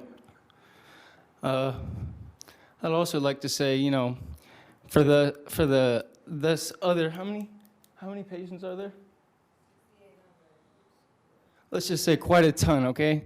For us to go out and travel a couple 100 miles out, that's not good on us. It's not good in our cars or our pockets. Wouldn't you guys prefer our money? Let's be realistic. It's only one realistic thing, right? Let us get something and we'll help you in return, like our friend said. It goes a long way, and it could help our community a lot. Tax money, schools, it goes back to that. It all goes back. Just take a look. Thank you. Thank you. We'll be next. If there are other speakers, could I ask you to come to the microphone so we can get you, or get to the front row so we can get you to the microphone? Sorry about that. No problem. Good morning. My name is Jim Castellanos. In 2009, your board gave the approval for medical marijuana to be started up and get business here in the county. In 2010, Lorelei Oviatt and Charles Lackey gave us the approval, which was Green Coast Cooperative, to open up and be registered with the state as a part of the Food and Agriculture Co-op. In 2013, after your guys' Measure G, you guys started enforcing laws and rules, making a mile away from any schools or any, you know, it was, you guys made up your own laws, pretty much. But what was crazy is in that same year, your deputies, Derek Penny, Logan August, they came into our store with other sheriff officers, and they came into our store and robbed us without an inspection, with only an inspection, not to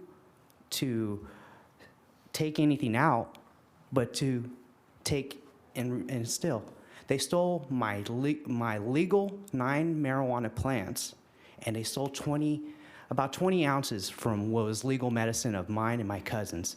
You guys remember? You remember Bridget Haberkern? You guys didn't give her a chance when we had a meeting to meet with you guys. You guys had us scheduled to meet with you guys to speak of it. But that same week was the same week when Derek Penny and Logan August came and stole from us. So you guys dismissed our hearing, or the day when we're supposed to speak here, and you didn't give us a chance. Bridget is no longer here. You guys wrecked her. But I'm here, and the truth will be brought out. The light will be brought out. You guys may have forgotten, but we're still here. We're still people. I've been a resident of Bakersfield since 1991. I've been a part of the community. Bridget's been a part of the community. And you guys just try to destroy us. And we're still registered with the state. Mr. Castellanos? Yes, sir. You're about 15 seconds over now. I appreciate your time. So I just ask you to bring your comments to a close. Yes. All right. You have a good day, sir. Thank you. Yes. Who'll be next?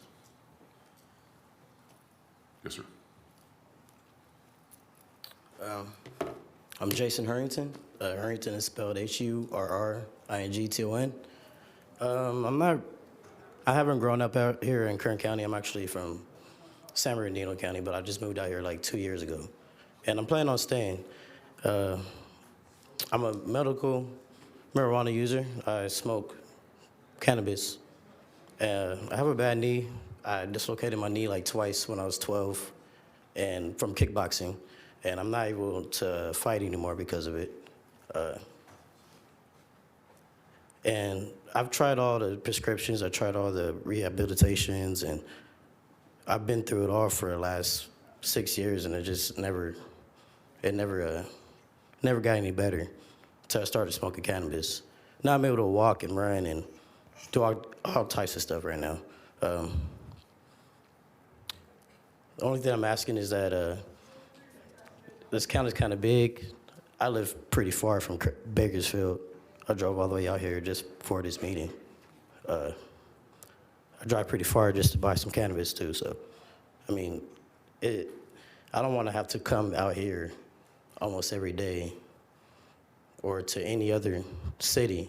I want to go closer to home. I don't want to have to keep driving. I have a very large car, so I mean, hopefully that you guys are listening. I got 3 people looking at me, which is cool. Chairman, I see that you've been, kind of stern, and it's cool. I mean, it's not nothing bad about that, but just hear everybody out. Everybody just, everybody wants something, and it's your job to make sure that it's cool. You get it done, and that's just all I'm asking. Thank you. Thank you, sir.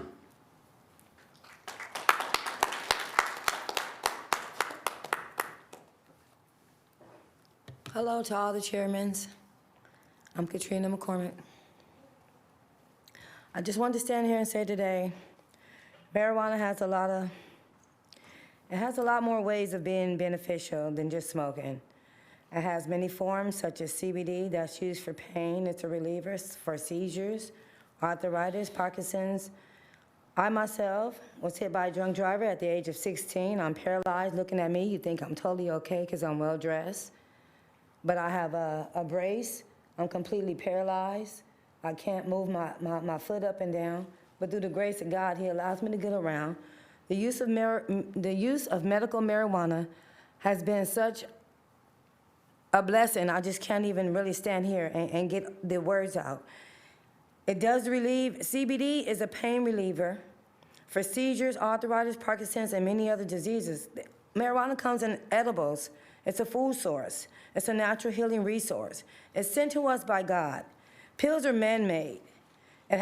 Pills are a lot more harmful to the body, actually addicting, creating a world of dependent drug users, such as alcohol. It had to be fought for. It was once illegal.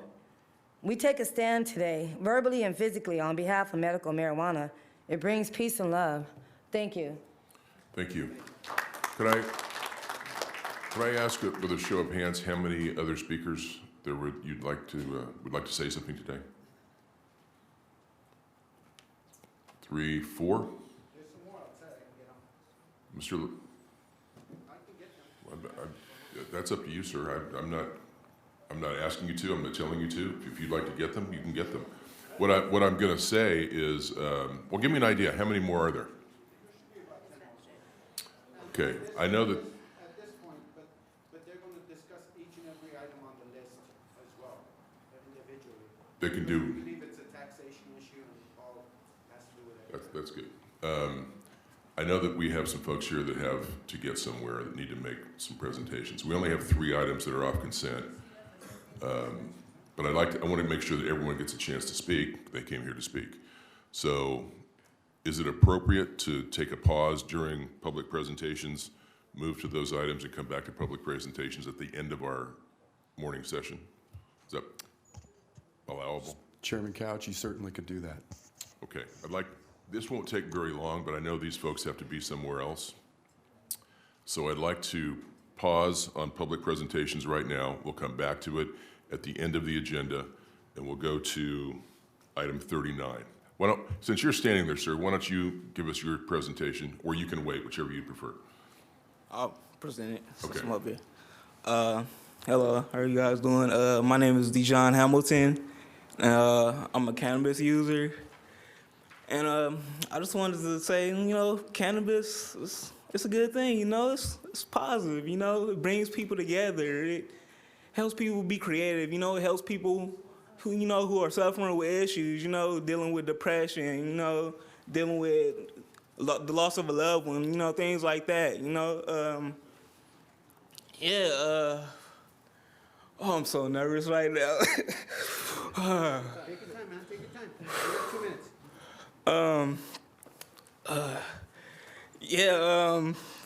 Cannabis is just, there's nothing wrong with it, it's harmless, There's like so many drugs that they come out with in these pharmacies and stuff that can do who knows what to you, and like they're selling these, like, like there's nothing, Please, give me something to say. Oh my gosh, I don't even know.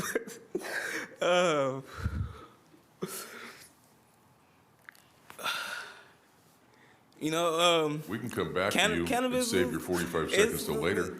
Cannabis has helped me with my life, you know, like, it's helped me, you know, get through school, you know, helped me, you know, deal with the loss of friends, you know, deal with family issues, you know, it helps you relax. It just, you know, yeah, I don't even know what else to say. I'm gonna just leave it at that. All right, I appreciate that. All Thank you. right. You have a good day. So we're going to come back to item 10, but I'm going to go to item 39 now. And item 10 is public presentation. So anyone that is here that would like a chance to speak will get a chance to do that at the end of our morning session. So item 39 is a presentation on homelessness efforts in Kern County. Mr. Alsop. All right, thank you, Mr. Chairman, members of the board. Amanda Ruiz from my office is going to present this item. Good morning, Chairman Couch, members of the board. This morning, the County Administrative Office and the Kern County Homeless Collaborative would like to provide your board an update on homelessness efforts. Last August, your board held a special meeting that presented the history of the Homeless Collaborative, a presentation of the new 10-year plan to end homelessness, and strategies used by our county departments. Since that time, the county and the collaborative have worked together to expand our efforts to combat this important issue. Today with me, I have Ms. Heather Kimmel from the Housing Authority and Mr. Carlos Baldovinos from the Mission of Kern County and our current chair of the Kern County Homeless Collaborative. Our joint presentation will provide an update on the 2019 point-in-time count performed in January. It will also include the first year progress on the 10-year plan. By highlighting our successes and identifying our next steps forward, we hope we can truly make a dent in this issue. Beginning our presentation today is Ms. Heather Kimmel. Good morning, members of the board. We're going to begin the presentation with an update from our 2019 point-in-time count. This year, well, just to remind you, the point-in-time count is an annual process which is conducted during a 24-hour period sometime in the last 10 days of January. This is not the total number of homeless individuals in our community. It is the number of individuals that volunteers could find and engage with during a 4-hour consecutive period where we engaged the unsheltered population. So we know that this is not the entire number in our community. But this year in the count, we engaged with 1,330 individuals, 525 were sheltered, 643 were unsheltered in the Metro Bakersfield area, and 162 were unsheltered in rural cities or communities across our county. I want to point out that we had, in addition to an increase in the homeless population, an increase in the number of volunteers who helped us count this year. That was largely attributed to the support from the county departments and the number of volunteers participating. We had an approximate 50% increase in the number of volunteers, which meant that we had more people out on the streets engaging with homeless individuals. So you can see here we had a total increase of 50%, 166% increase in our rural unsheltered population, 108% increase in our Bakersfield unsheltered population, and a 2% increase in our sheltered population. I want to point out that our shelters did not expand their capacity during this time. In fact, they actually just were able to serve additional people through some overflow beds that they didn't have with additional funding sources or capacity building. It was just there was more people to serve and greater needs. So the 2% increase represents just some work that our shelters did in addition to their ongoing efforts. This next chart shows some changes by subpopulation. So we had a 32% increase among children, those are persons under age 18, a 43% increase in homeless youth, age 18 to 24, a 45% decrease in those who are chronically homeless. That means that they've been homeless for at least 12 months with a disabling condition. We've done a lot of work around this population, and you can see that those efforts are starting to see significant results. I mean, we did have a 51% increase amongst the veteran population. Youth is 18 to 24. So the big question, are people coming to Kern County who are already homeless? The data showed that 83% lived in Kern County before becoming homeless. where 17 were homeless when arriving here. Some additional data points: 51% reported a substance abuse issue, 27% reported a serious mental illness, 24% reported a chronic illness, 79% had zero income. And then reasons for becoming homeless. 10% reported their homelessness was due to domestic violence situations. 10% reported it was from being discharged from jail or prison. 2% reported it was being discharged from a mental health facility. 2% from a hospital, and 1% from foster care. The next several slides are going to demonstrate the number of people counted by area. I'm not going to go in detail in each area, rather I'm just going to point out some highlights on each slide. So for this first slide, it's the Bakersfield area, including Oildale. And the highlight on this slide is the Bakersfield Northwest area. Historically, we don't count very many people in this part of Bakersfield. This year, you can see we engaged with 25 persons. This next slide, I'd like to point out the Kern River Valley and the Taft communities. They continuously have very good representation from local members of their community. You can see 23 persons counted in Kern River Valley and 31 persons counted in Taft. This is not uncommon for those communities because they have a very good local volunteer base. The rest of the rural communities that you're going to see numbers represented here, the increase, there is an increase in homelessness, but for the first time in this process, we've had local volunteers representing their own communities. They know where homeless people are, they know how to engage them, and they know where to find them. So we received much more relevant and valuable data from these communities than we ever have in the past. But I did want to call out those two communities who have continuously had very, very strong local support. The next slide here, I want to point out Delano. 39 persons counted in the Delano community. It is the first time in the history of the count that we've had a very strong volunteer base local to that community. We actually had 4 teams go out and count there. So that's a brief summary of the data that we collected this year. So we're going to move now into our annual plan update. Do you mind hitting the next slide for me? I didn't know you couldn't do it, sorry. Sorry about that. So objective 1 is to establish a coordinated entry system. If you remember, last August, CAP-K was before your board applying for those funds, and they have now implemented the coordinated entry system to put all the homeless into one database, so we're not duplicating services. So if we have homeless that are going to several agencies, you know, we make sure that we streamline the process and that we open up access points. So part of that will be integrating that into the 211 system so that anyone who calls 211 will be able to create that referral into the coordinated entry system. At this time, we have a county staff training that is scheduled for May 7th so that we make sure that our county departments that are interfacing with the homeless are trained in this referral tools so they can put them into the coordinated entry system and get them the necessary services and housing that they need. We've also implemented the new Homeless Management Information System, also known as HMIS, through our Kern Behavioral Health, and we want to thank their IT staff for going above and beyond and making sure that we expand that service. So objective 2 is to prevent homelessness and repeated homelessness whenever possible. Our Bakersfield Homeless Shelter has expanded their prevention assistance for 100 new families. Our permanent supportive housing program show a 95% success rate in housing retention. So that means 2,849 formerly homeless persons are currently being housed.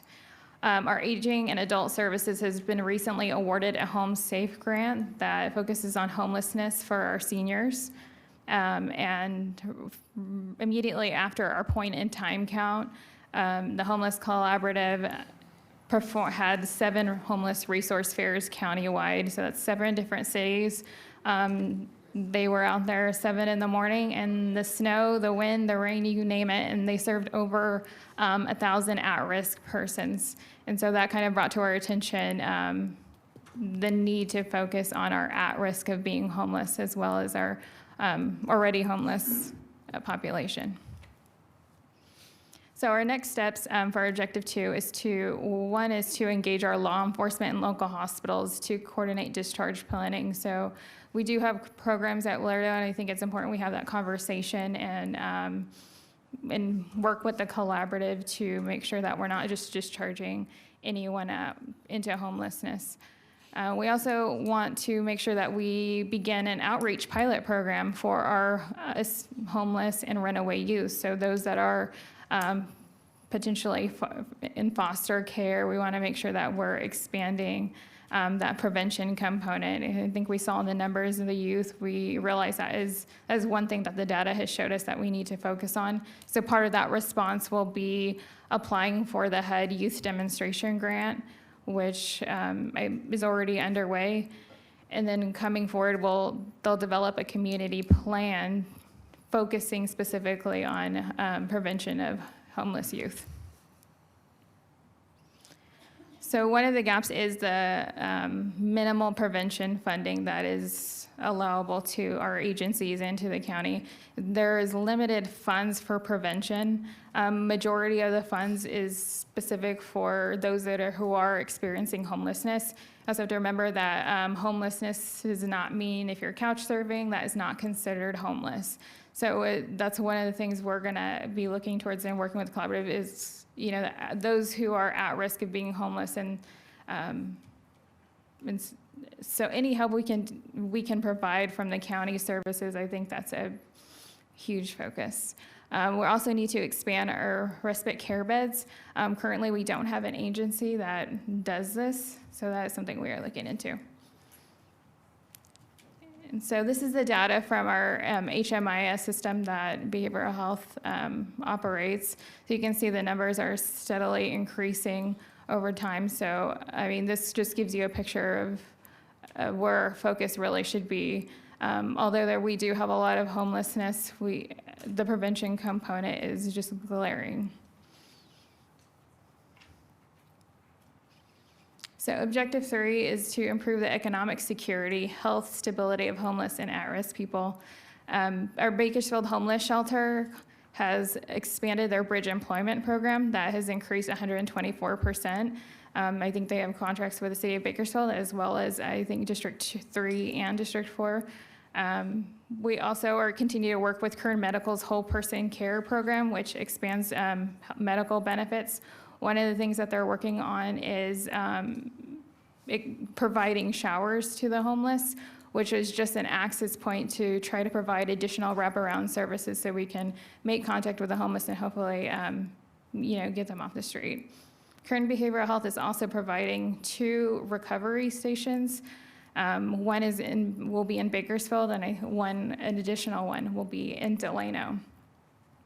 And then our housing authority is currently negotiating agreement with Kern Health Systems to increase our case management funding so we can have that additional follow-up component.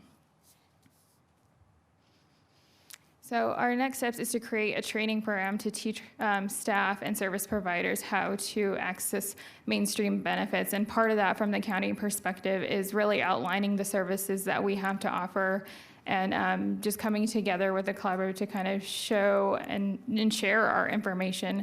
And I think one point of that, I don't think Bill Walker is here today, but he has mentioned that he would like to create almost like a GIS mapping of where services lie countywide and also creating like an interactive resource guide so that not only can our service providers and our county departments use that, but also the public will be able to access that and be able to see based on location where those services lie, whether it's housing, showers, food. So that'll be something that is coming so that we're able to expand our resources and provide more services for our homeless. And so one of our gaps in this is creating a standard case management. Currently, our service providers are operating various different case management systems. So we want to look into potential funding for a standard case management so that everyone's utilizing the same system. We have a standardized approach so that we're not, having several different methods and we're making sure we're as effective as possible. And then I'll hand it over to Carlos. Thank you, Board of Supervisors. Chairman, thank you for the invitation this morning. Objective number 4, ensure the emergency shelter, transitional housing, and interim housing beds are adequate to meet current and future demands. California Veterans Assistance Foundation has created eight low-barrier shelter beds. Flood Bakersfield Ministries has created rural outreach motel vouchers. It's roughly about 100 bed nights per year. The Housing Authority is creating 18 new bridge housing beds. The Bakersfield Homeless Center is expanding by 40 beds, and the mission at Kern County is expanding by 40 beds as well. Some next steps, we need to continue to support the Bakersfield Homeless Center as they transition into a new site due to the high-speed rail. Begin to provide quarterly shelter occupancy reports. Some gaps, capital funding and operational funding for additional low-barrier shelter beds. Low-barrier shelter allows for pets to be sheltered with the owner, partners to stay in the same shelter, accommodate the storage of possessions. We call it in our industry the 3 Ps, pets, possessions, and persons. So next, accomplishments. Increase the affordable housing inventory for homeless individuals and families by 10,470. That's 1,047 per year over the next 10 years of new beds. Some accomplishments with this task are the Housing Authority has awarded 68 new permanent supported housing vouchers. Utilization of the VASH vouchers is at 70% and increasing as the VA continues to work towards fully staffing the Kern County team. Kern Behavioral Health Systems has increased street outreach by 12 to 15 outreach workers. That's the Flood Bakersfield grant that they're working together on. And the Bakersfield Homeless Center has increased 188 new rapid rehousing beds. Some accomplishments. Kern County Behavioral Health and Housing Authority have applied for 29 No Place Like Home units. The Housing Authority increased risk mitigation fund, which is a landlord partnership program, coverage from $750 to $2,500. The California Veterans Association Foundation will open 20 tiny homes for permanent supportive housing. And we housed roughly 1,300 persons, homeless persons, between October 1 of 2017 through 9/30 of 2018. Some next steps, reduce the number of days a day persons are homeless to 90 days or less. Provide diversion programs to people requesting shelter who may be able to stay in their current housing situation. Expand HMIS to track and report alternative housing placements and help 120 households transition into unsubsidized housing. Some gaps. We still need to secure funding for 706 more affordable housing bed vouchers to reach our annual goal. Some accomplishments. We need to continue to broaden and strengthen community support for ending homelessness. Accomplishments, we are now able to report on an annual basis the number of homeless persons entering our new system inside of HMIS. Some next steps, begin to work on reaching functional zero for youth homelessness through the United States Interagency Council of Homelessness, and continue to work with Communications Agency to produce PSAs and enlist appropriate persons to appear in them. Some gaps. Work with local providers to create a field to track homelessness in their respective databases and share aggregate homeless client data with the Kern County Homeless Collaborative on an annual basis. And compile an aggregate client and cost data from law enforcement, hospitals, healthcare, and emergency care providers on an annual basis to track impact on homeless on local institutions.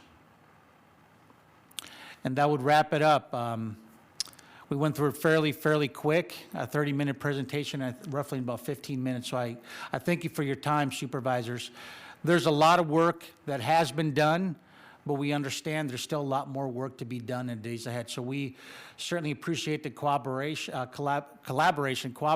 in this as we tackle it in the days ahead. But again, thank you for having us this opportunity to present to you this morning. Thank you very much, and thank you both for being here. Any other comments from staff? Okay, so we need to open this up to the public. Is there anyone here that would like to make a comment on this particular item? Not a public comment about what we were talking about before, but specific to this item. Yep. Again, my name's Jennifer Romandia, Romandia, and just speaking about the need for more beds, I wanted to bring to the board's attention in Oxnard, they actually require the cannabis dispensaries to have some sort of relationship with nonprofits and the local communities. And I believe it was the Oxnard Chief of Police went to the local dispensaries, and in 2 days, they raised $25,000 of donations and were able to stock 100 beds in a homeless shelter. That was beds and supplies and equipment. So just food for thought for the board that if you do write regulation, that you're allowed to mandate certain things like that where there might be a need that we haven't explored where we could fill that. So just food for thought. Thank you. Thank you.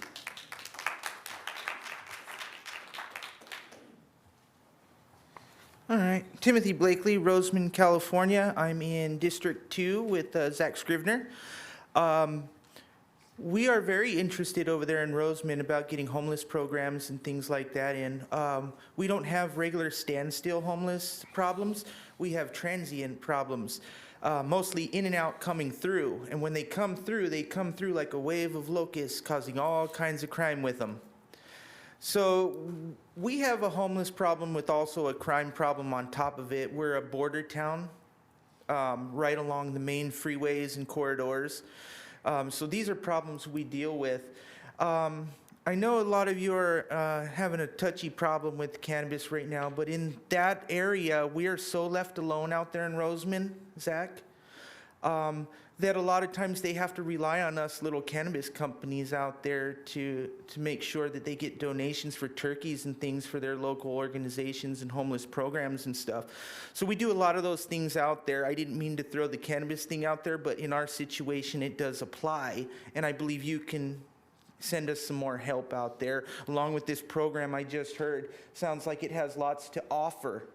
And I hear a lot about the bigger cities in it, and I understand bigger cities have more population, they need more help. That lends for us little smaller towns to kind of disappear. I would ask that you guys reach out to the Roseman Municipal Advisory Council, see what kinds of needs they have. Lisa Checkley in particular has reached out to the county and got all kinds of county things to come out there recently since she's joined the advisory council. So we're going in a better direction. We do need help. Some of the help that they have right now is going to be leaving as of May 24th. Not just a little bit of help, a lot of their help is going to be going away. While we're here, I ask that you guys think of different ways to help my little town. And that's very, very important to me. That's more important to me than probably the cannabis is being able to take care of my little town. So thank you very much for the time, and I appreciate it. Thank you, Mr. Blakely. Any other comments on this item? Seeing none, I'll return to the board for questions, comments, and action. The requested action is just to receive and file today.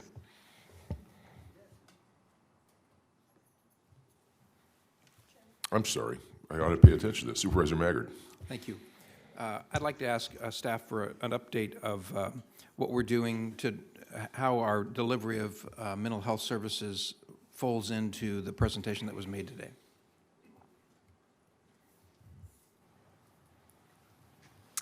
On a specific endeavor, or I guess Well, one of the fundamental problems of our homeless constituency in all of Kern County is drug addiction or some form of substance abuse and mental health. So I'd like to hear about both of those. I just started with mental health. okay. And if you're not prepared to do that today, I'd like you to come back and talk to us about how we are implementing delivering those services to those that need it and how to connect the two. So I think part of that will be is the outreach team, but also I think tied into this is CAPK's system, which their coordinated entry system will also lead into the 211. So if you're making that phone call, the 211, and I believe, if I'm not mistaken, that Behavioral Health is looking into a similar idea where they are creating like a hotline so that the public can have access to or make a phone call to see if homeless will need those mental health services also. Every conversation that we have, we make sure that we do bring in that element because we do realize that is a priority for our community and for the homeless that we see out. I definitely can come back and do a follow-up report if there's additional specific questions. Yeah, that would be great. I'd like you to specifically have mental health here the next time we speak about this to give us some metrics, some measurement of the quantity and the volume and the quality of services that are being delivered to them. Okay. You and I have met, and we have a series of meetings lined up to follow up to some of the suggestions I made the last time we met about trying to find those that, excuse me, are in our homeless population that are producing the predominant share of problems in our community and how we might put them into a mandatory treatment program. So I just want to let the public know we are still working on that. I'm concerned about an issue that the health department could help me with. It has to do with, so what was the number again, Ms. Kimball, about how many total number of homeless people do you think there are in Kern County? 1,300? 1,330. Yeah, 1,330, thank you. So that's 1,330 people who don't have a bathroom. There are 1,330 people who are doing what human bodies do every single day, and there is very little clean, responsible, healthy way for the waste that they produce to be disposed of. So I'd like us to have a conversation about do we need to make a more proactive step about that? Should we put portable facilities throughout the community? I know that comes with a host of other problems, but should there be outhouses, things like that that are placed? Should we have some, and I've already talked to the health department about this, but should we look at a broader application of the safe way to dispose of needles? Because needles are showing up in places that are shocking to the public and endanger our children when they unknowingly come upon them. So those are a couple of things that I'd like us to make sure that are part of the next conversation that we'll have about this. Thank you.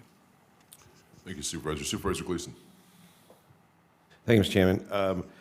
I just want to take a minute to thank you, Amanda, for taking this on. I know this is a newly defined role, and how we are shaping our collaboration or our support for this collaborative is really important. And the first steps we take are critical, and they generally set a tone.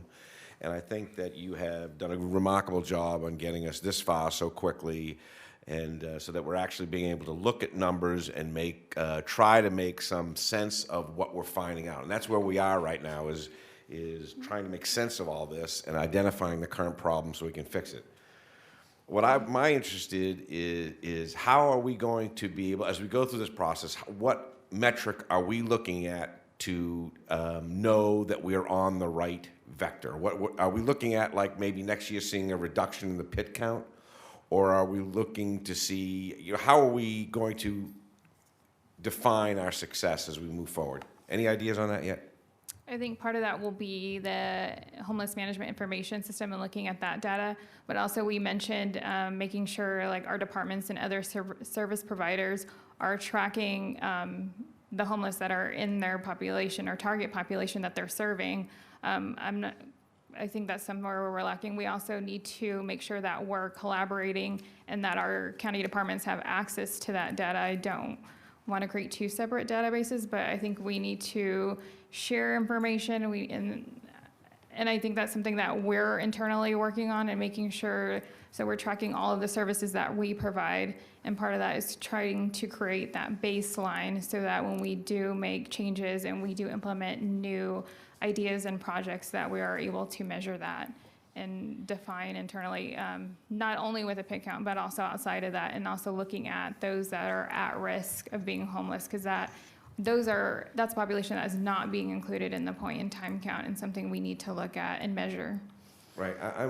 I see us on the edge of a huge money sump, of where the county is going to be drawn in to fix a problem that is by state law not necessarily the responsibility of our general fund, but a moral obligation of our county and our leadership and how we perform and how we relate and collaborate with the collaborative. So I'm very concerned about our general fund and how that is going to be impacted, if at all, on, well, I'm sure it is, but how are we going to manage that, and how are we going to direct whatever responsibility we have into success, not just a broad terms, but specifically achieve objectives so that we can say that we are being smart in the way we're using the taxpayer dollars. Any comments? Supervisor Gleason, if I may, we currently have, through our HMIS system, what's called system performance measures that we run annually. I can send those to you so you can see what measures we're currently looking at.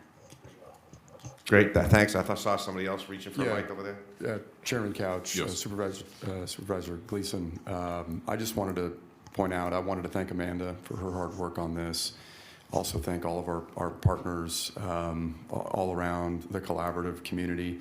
I wanted to thank Jose Gonzalez, who's working very hard on this effort and really raised the bar on the point in time count, which had real results, tangible results, so I want to thank him.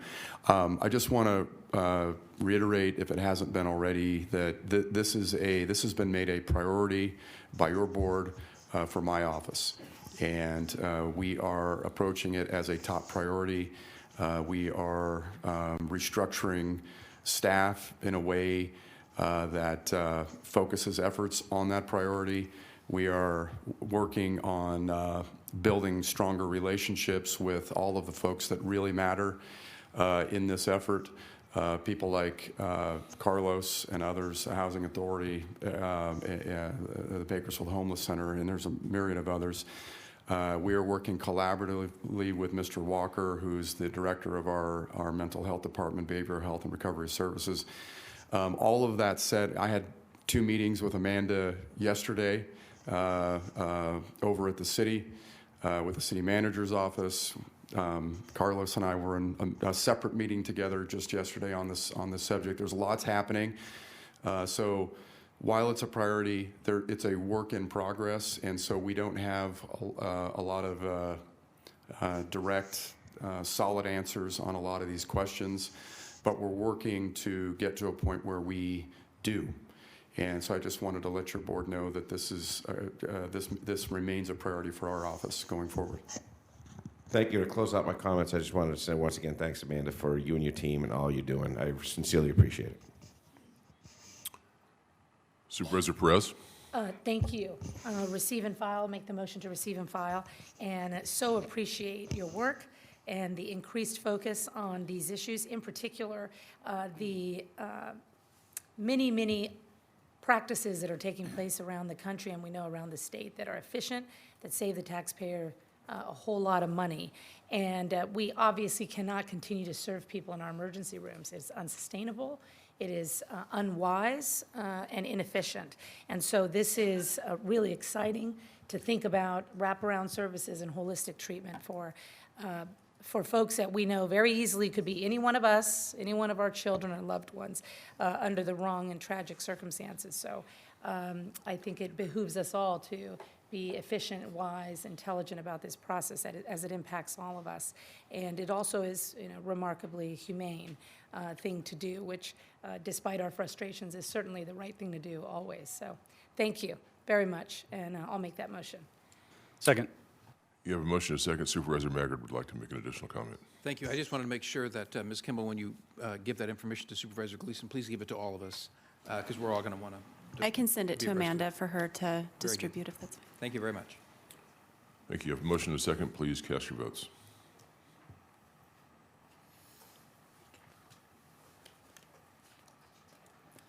The motion is approved. All ayes. Thank you. That takes us over to item 55, which is on page 8, which is a presentation on what is called a Know Your Numbers as a pilot program to promote health and wellness. Mr. Constantine and Ms. Kerrigan.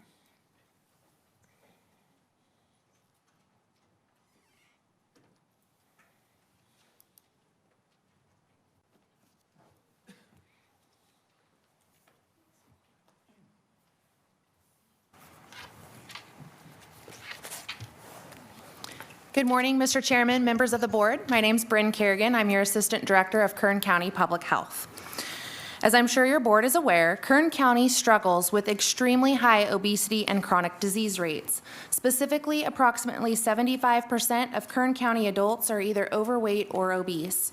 While obesity itself isn't a chronic disease, obesity is a significant risk factor for the development of chronic diseases such as heart disease and diabetes. Kern ranks 56 out of 58 counties for deaths due to heart disease, or the third worst county in California for our heart disease death rates. Kern ranks 58 out of 58 counties for our diabetes death rates, meaning you're more likely to die in Kern County than any other county in California from diabetes. These statistics don't even take into account the impact obesity and chronic disease has on our residents' quality of life. These facts are hard to swallow, but they do paint a true picture of Kern's health status, which requires an immediate intervention in our county. If your board will recall, on August 14th, 2018, the department presented on a program we call Know Your Numbers that was developed to equip our residents with the tools to prevent obesity and chronic disease. We were able to pilot this program in Buttonwillow thanks to a generous donation from the Buttonwillow Foundation. The Know Your Numbers program provides free health screenings, education on the importance of health numbers such as body mass index, blood pressure, blood sugar, and cholesterol, and nutrition education and fitness classes aimed at improving those health numbers. Before I get into the details of the program and our plan for future countywide implementation, with your indulgence, Mr. Chairman, I would like to show you a video from the launch of our program in Buttonwillow. Is the launch of our Know Your Numbers campaign. Know Your Numbers is a proactive, preventative approach to chronic disease and obesity in Kern County. There's 6 workstations here. The residents are welcome to do the 4 different types of health screening: blood pressure, blood glucose, cholesterol, body fat. It's important. This event is the launch of our Know Your Numbers campaign. Know Your Numbers is a proactive, preventative approach to chronic disease and obesity in Kern County. There's 6 workstations here. The residents are welcome to do the 4 different types of health screening: blood pressure, blood glucose, cholesterol, body fat. It's important to know your numbers. What is body mass index? What is hypertension? What is blood glucose? What do those mean to you? How do they impact your health?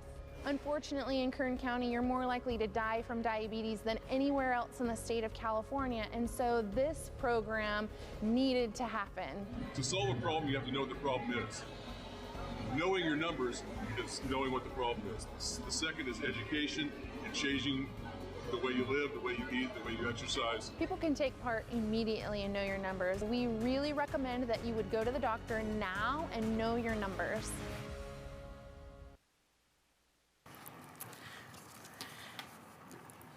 As you saw in the video, we had 6 nursing stations where we provided health screenings. Participants were given their body mass index, cholesterol level, blood pressure, and glucose levels.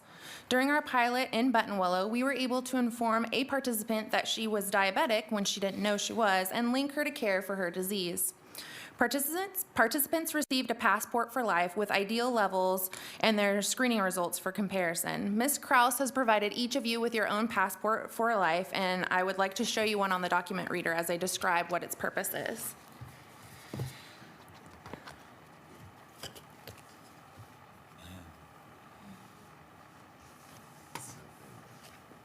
It's delayed. Okay, there it is. Okay. The passport is designed to.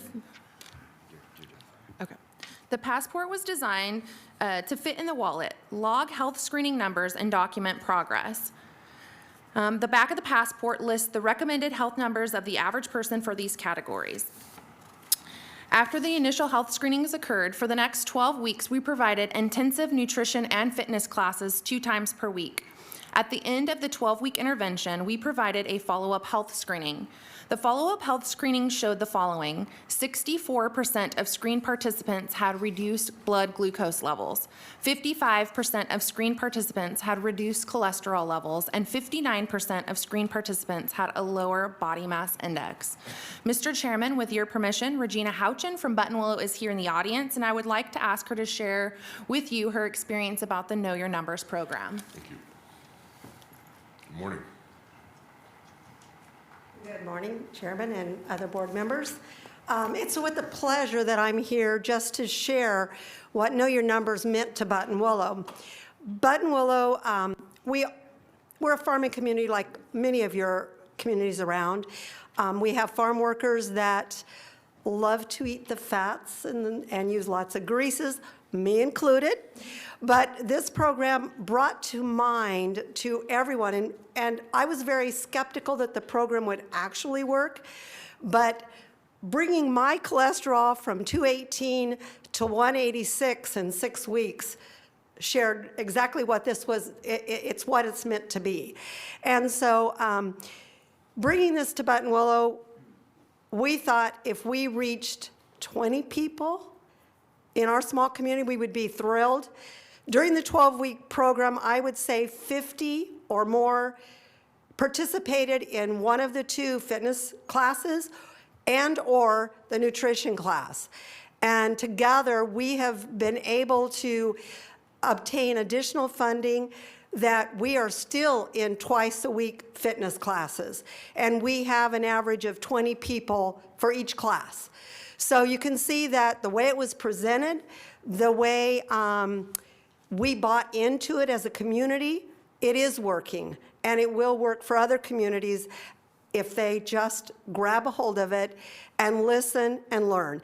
And I can't say enough for Bren and her team that came out, and I'm sure it's not easy driving to Buttonwillow all the time, but we had a ball. We enjoyed the time together and just getting to know one another and working out together. And so we do appreciate Supervisor Couch that brought it forward to us at the foundation so that we were able to help fund it.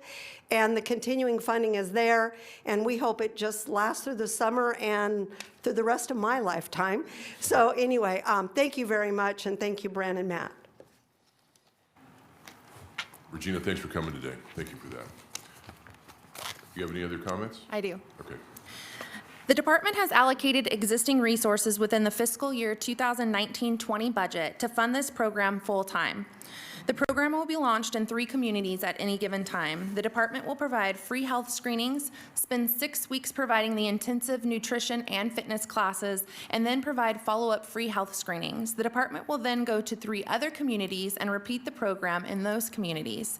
Communities that we leave will receive 1 visit per month from our nutrition and fitness staff to keep the community motivated and provide materials for residents to continue the program on their own. Mr. Chairman and members of the board, this completes my presentation. I'm available for any questions you may have. Well, let's go to the public first before we come back to that. Is there anyone here that would like to make a comment? Any member of the public that would like to make a comment about this item? Seeing none, I'll bring it back to the board and I'll make the comment. I just want to thank you guys. You did a great job. Your trainer was a member of your staff, right? Who kind of doubled up and did physical fitness class, I guess. We also had a professional trainer, Pat Brown. He did an excellent job, and you all also did the nutrition classes. I'm excited about taking this out to the rest of the county. I still have some ideas about, there are other people that would like to be engaged in this now. They saw how it worked in Buttonwillow, and the community, I don't know if it was just Buttonwillow or not, we'll find out, but the community did really turn out and really did enjoy it, and part of it, I think, is due to Ms. Houchin there and cracking the whip and making them all show up. Anyway, thank you for your help, Regina. And also, part of the reason it worked is because the Buttonwillow Park and Rec District offered their facilities to us, and it was a generous contribution from the Buttonwillow Foundation that helped as well. So thank you for that. Seeing I don't have any lights on, I just need a motion to, well, we don't even need a motion for this. It was just to hear the presentation, correct? Okay, so let's go on to item, thank you, Regina, for being here today.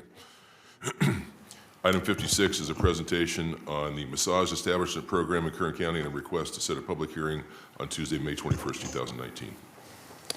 Mr. Chairman, good morning. Last summer, in August 2018, your board approved the adoption of a local ordinance to allow for the permitting and inspection of massage facilities operating in the unincorporated areas of the county. This action was in response to complaints from local business owners that were concerned about prostitution and potentially about human trafficking. Although there was no existing method to formally quantify the number of massage facilities, based on a review of the yellow pages and some of the local advertising, the department counted a conservative estimate of 75 facilities within the unincorporated area. Following the adoption of the ordinance, the department mailed out information and applications to well over 75 different facilities. We made site visits to those that didn't respond, and we met with numerous massage facility operators. In addition, the department partnered with the Sheriff's Department and created an enforcement team that conducted many after-hours investigation. The team was comprised of public health staff and sheriff's detectives. Of interest this morning, I want to make note of Senior Deputy Richard Hudson. Richard, if you wouldn't mind raising your hand. With Richard's leadership, we have comprised this team, and we made stings at more than 15 different facilities. Of the 15 facilities that we investigated, 14 of those massage facilities were found to be in violation of the massage ordinance and state law by soliciting prostitution to an undercover decoy. All 14 of those facilities were immediately shut down and have since not reopened. Clearly, there was an issue in our community. As of today, there are only 3 permitted massage facilities within the unincorporated area of the county. When the program was initially adopted, the permit fee was established using an estimated cost to administer the program and an estimated number of massage establishments within the county of Kern. With the significant change in the number of facilities and now the accumulation of more than 9 months of data, of permitting and inspection data, the department is requesting an approval to make changes in the permit fee for next fiscal year. We have also collected revenue with assessed penalties for violations noted during these decoy operations. This revenue helps offset about half of the cost incurred by the Kern County Sheriff's Department for their investigative work. And also, the time to permit a new facility is lengthy. The background checks we do, the review of business records, the operational plans, but this only occurs once during the initial permitting of the facility. So the department is proposing to create an application fee to recoup this one-time cost upon the application of a permit and not on an ongoing basis, which also helps to reduce the ongoing permit fee. So due to these reasons, the department is proposing the establishment of a one-time permit application fee of $375 and a new annual reduced operating fee of $700. We had made a promise to the board to return when we had data to present what we believed was the cost it took to administer the program, and that's why we are here today. That concludes my comments, Mr. Chairman. Thank you. We'll open it up to the public. Is there anyone here that would like to make a comment on this particular item? Seeing none, I return it to the board. Supervisor Maggard. Thank you. I want to thank staff for the great job you've done with this. It was entertaining to receive your texts and updates as you were out on the sting operations, and I heard about the progress that was being made. You guys really burned the midnight oil getting that done, but the results are tremendous. We started with like 77, I think, and we're down to 3, and those 3 have been inspected and appear to be operating legitimately. So, and there's nothing wrong with being a business if you're going to be a legitimate business. So that's a good thing. So I just wanted to pat you guys on the back, tell you thank you. Our communities are greatly, the quality of life is improved because of the great job that you guys have done. So I want to thank you each for your participation in that. And also celebrate that some people think that government's not very responsive, but it wasn't necessary to leave the fees where they were, and you've brought them down to a much more reasonable number. So I want to just congratulate you for that, and thank you for your leadership and the tremendous improvement in quality of life in our districts. Supervisor Gleason. Thanks. I'll jump on that bandwagon. And Matt, you did what you said you were going to do. So thank you very much. Supervisor Scribner. Thank you, Mr. Chairman. Mr. Constantine, I just wanted to make sure I had those numbers correct. So there were 77 massage parlors originally operating in the unincorporated areas of Kern. We believe there was approximately 75, Supervisor Scribner, but we had no good database to count the numbers, but that was our estimate. Yes, sir. Okay. And so then you did 15 stings, 14 were in violation, and so now there's 3 left out of the 77. Yes, sir. And that fee started out at $1,600 a year, correct? And now we're proposing, I know you've bifurcated it, split in half, but could you give me that one more time? So the proposal in front of us today is an application fee, a one-time application fee of $375, and an annual operating fee of $700. Okay. Would you estimate that most of those 75, were they operating in the metro area, or were these all over in the unincorporated? Did I have them out in the east side as well? I mean, I know there were probably a couple. I'm just trying to get an idea where the concentration was. Yeah, they were spread throughout the community. The predominant greater percentage was in Greater Bakersfield. Okay, thank you. Thank you. We have a motion and a second, I believe. Do we not? No? I'll move it. Second. We have a motion and a second. Please cast your votes. The motion is approved. All ayes. That is it for the agenda. I'm going to go back to item 10, which was public presentations. Is there anyone here that would like to make a public presentation? And we'd ask that you please observe our 2-minute time period. Thank you. Mr. Chair and members of the board, Michael Turnipseed representing Kern Tax. After hearing the homeless presentation, I missed my opportunity to comment, so I'm going to ask the question now. There's obviously a direct correlation between the people who participate in the number of counters and the numbers we have. It's almost directly went up by the same percentage this year. How many real homeless people are there? If we had 1,000 people count, would we have 4,000 homeless we've counted for? Because funding and everything else you get from state and federal funds depends on your count. What is the real problem? And that's what we have to really to get our hands around, to get how many beds. And that really wasn't answered today, and everybody's left. But I want to just go on the record asking these questions because it is a serious problem. And if we need to have 1,000 counters, I guess we need to figure out how to get 1,000 counters next year. Thank you very much for your time.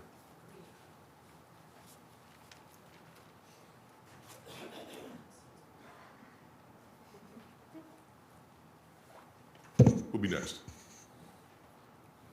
Is this the public session part? Are we going back? Yes, as I said, we're back on item 10, public presentations.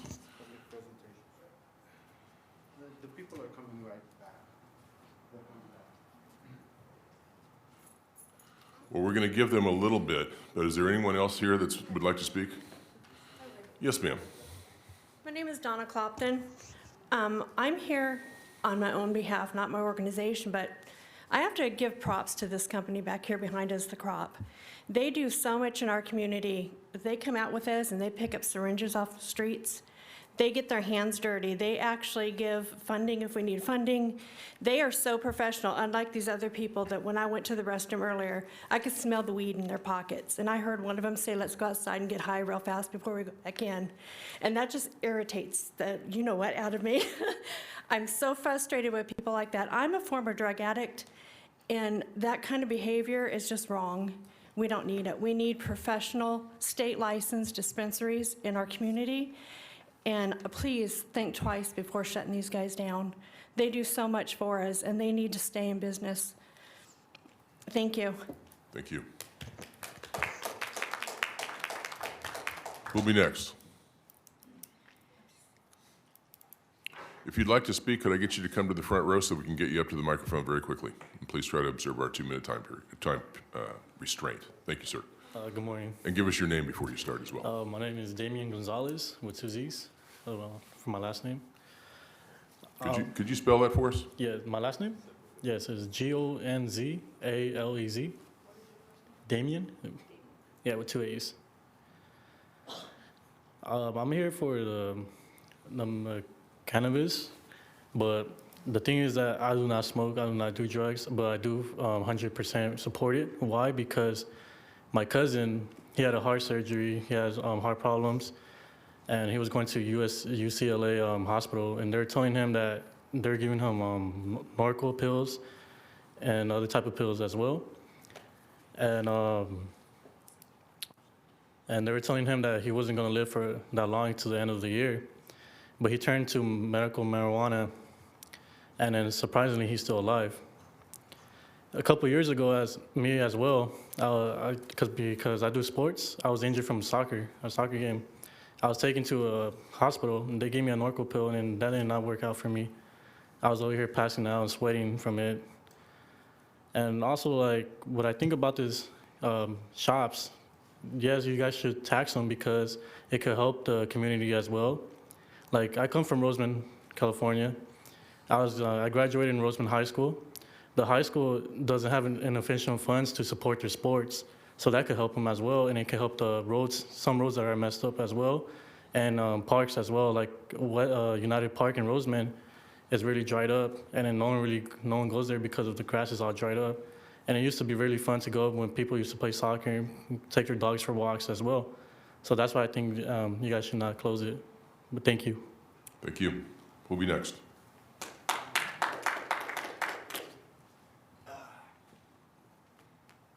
Hello, my name's William Anderson. I'm a patient, marijuana patient from Roseman, California. And I benefit greatly from it. If it wasn't for marijuana, I'd be dead, actually.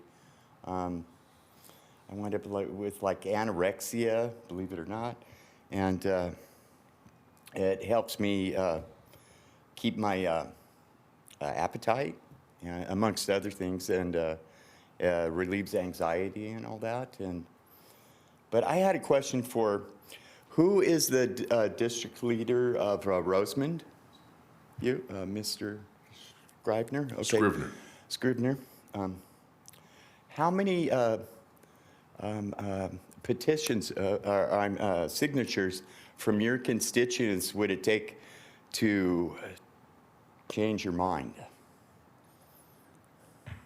Because there are more than you know of. Also, I'm going to speak of the homeless thing too, because I'm one of them too. And the weed industry in our town has been helping the homeless, giving out free food and cooking free food and giving out free food. And one of them even recently started a little gift store that gives out clothes to the homeless to help them. And so with closing them down, that also kind of discontinues helping the homeless in that area, which there are a lot of. More than you have counted, from what my personal opinion and the people I've talked to. There's probably, in Kern County, it's more like 5,000 than 1,300. It really is. You could, I believe it's January 30th of every year. I'm sorry to interrupt you. That's okay. I'll jump in when you're finished. No, go ahead. Next year, you could volunteer to help with the point-in-time count. You know where some of them are. I already help on my own, too. Well, there's a particular day of the year, January 30th, I believe it is, or I think that's the date. But a certain day. So we would invite you to help with that count next year. Okay. Thank you very much. All right, thank you. Have a good day. Who'll be next? If no one wants to speak, I'm going to adjourn. Well, Mr. Labad, you already spoke, I believe. This is public comment. What if I have... Yes, you spoke during public comment, item 10. This is a continuation of item 10, I believe. I tell you what, I'll give you another minute. Thank you, sir. because I'm kind of interested in what you have to say. Thank you. You said you're going to get back with me as far as silence as a form of... Yeah, what I said was I would get back to you within a week. A week. And I didn't, I don't, if I said you, I don't mean to say that.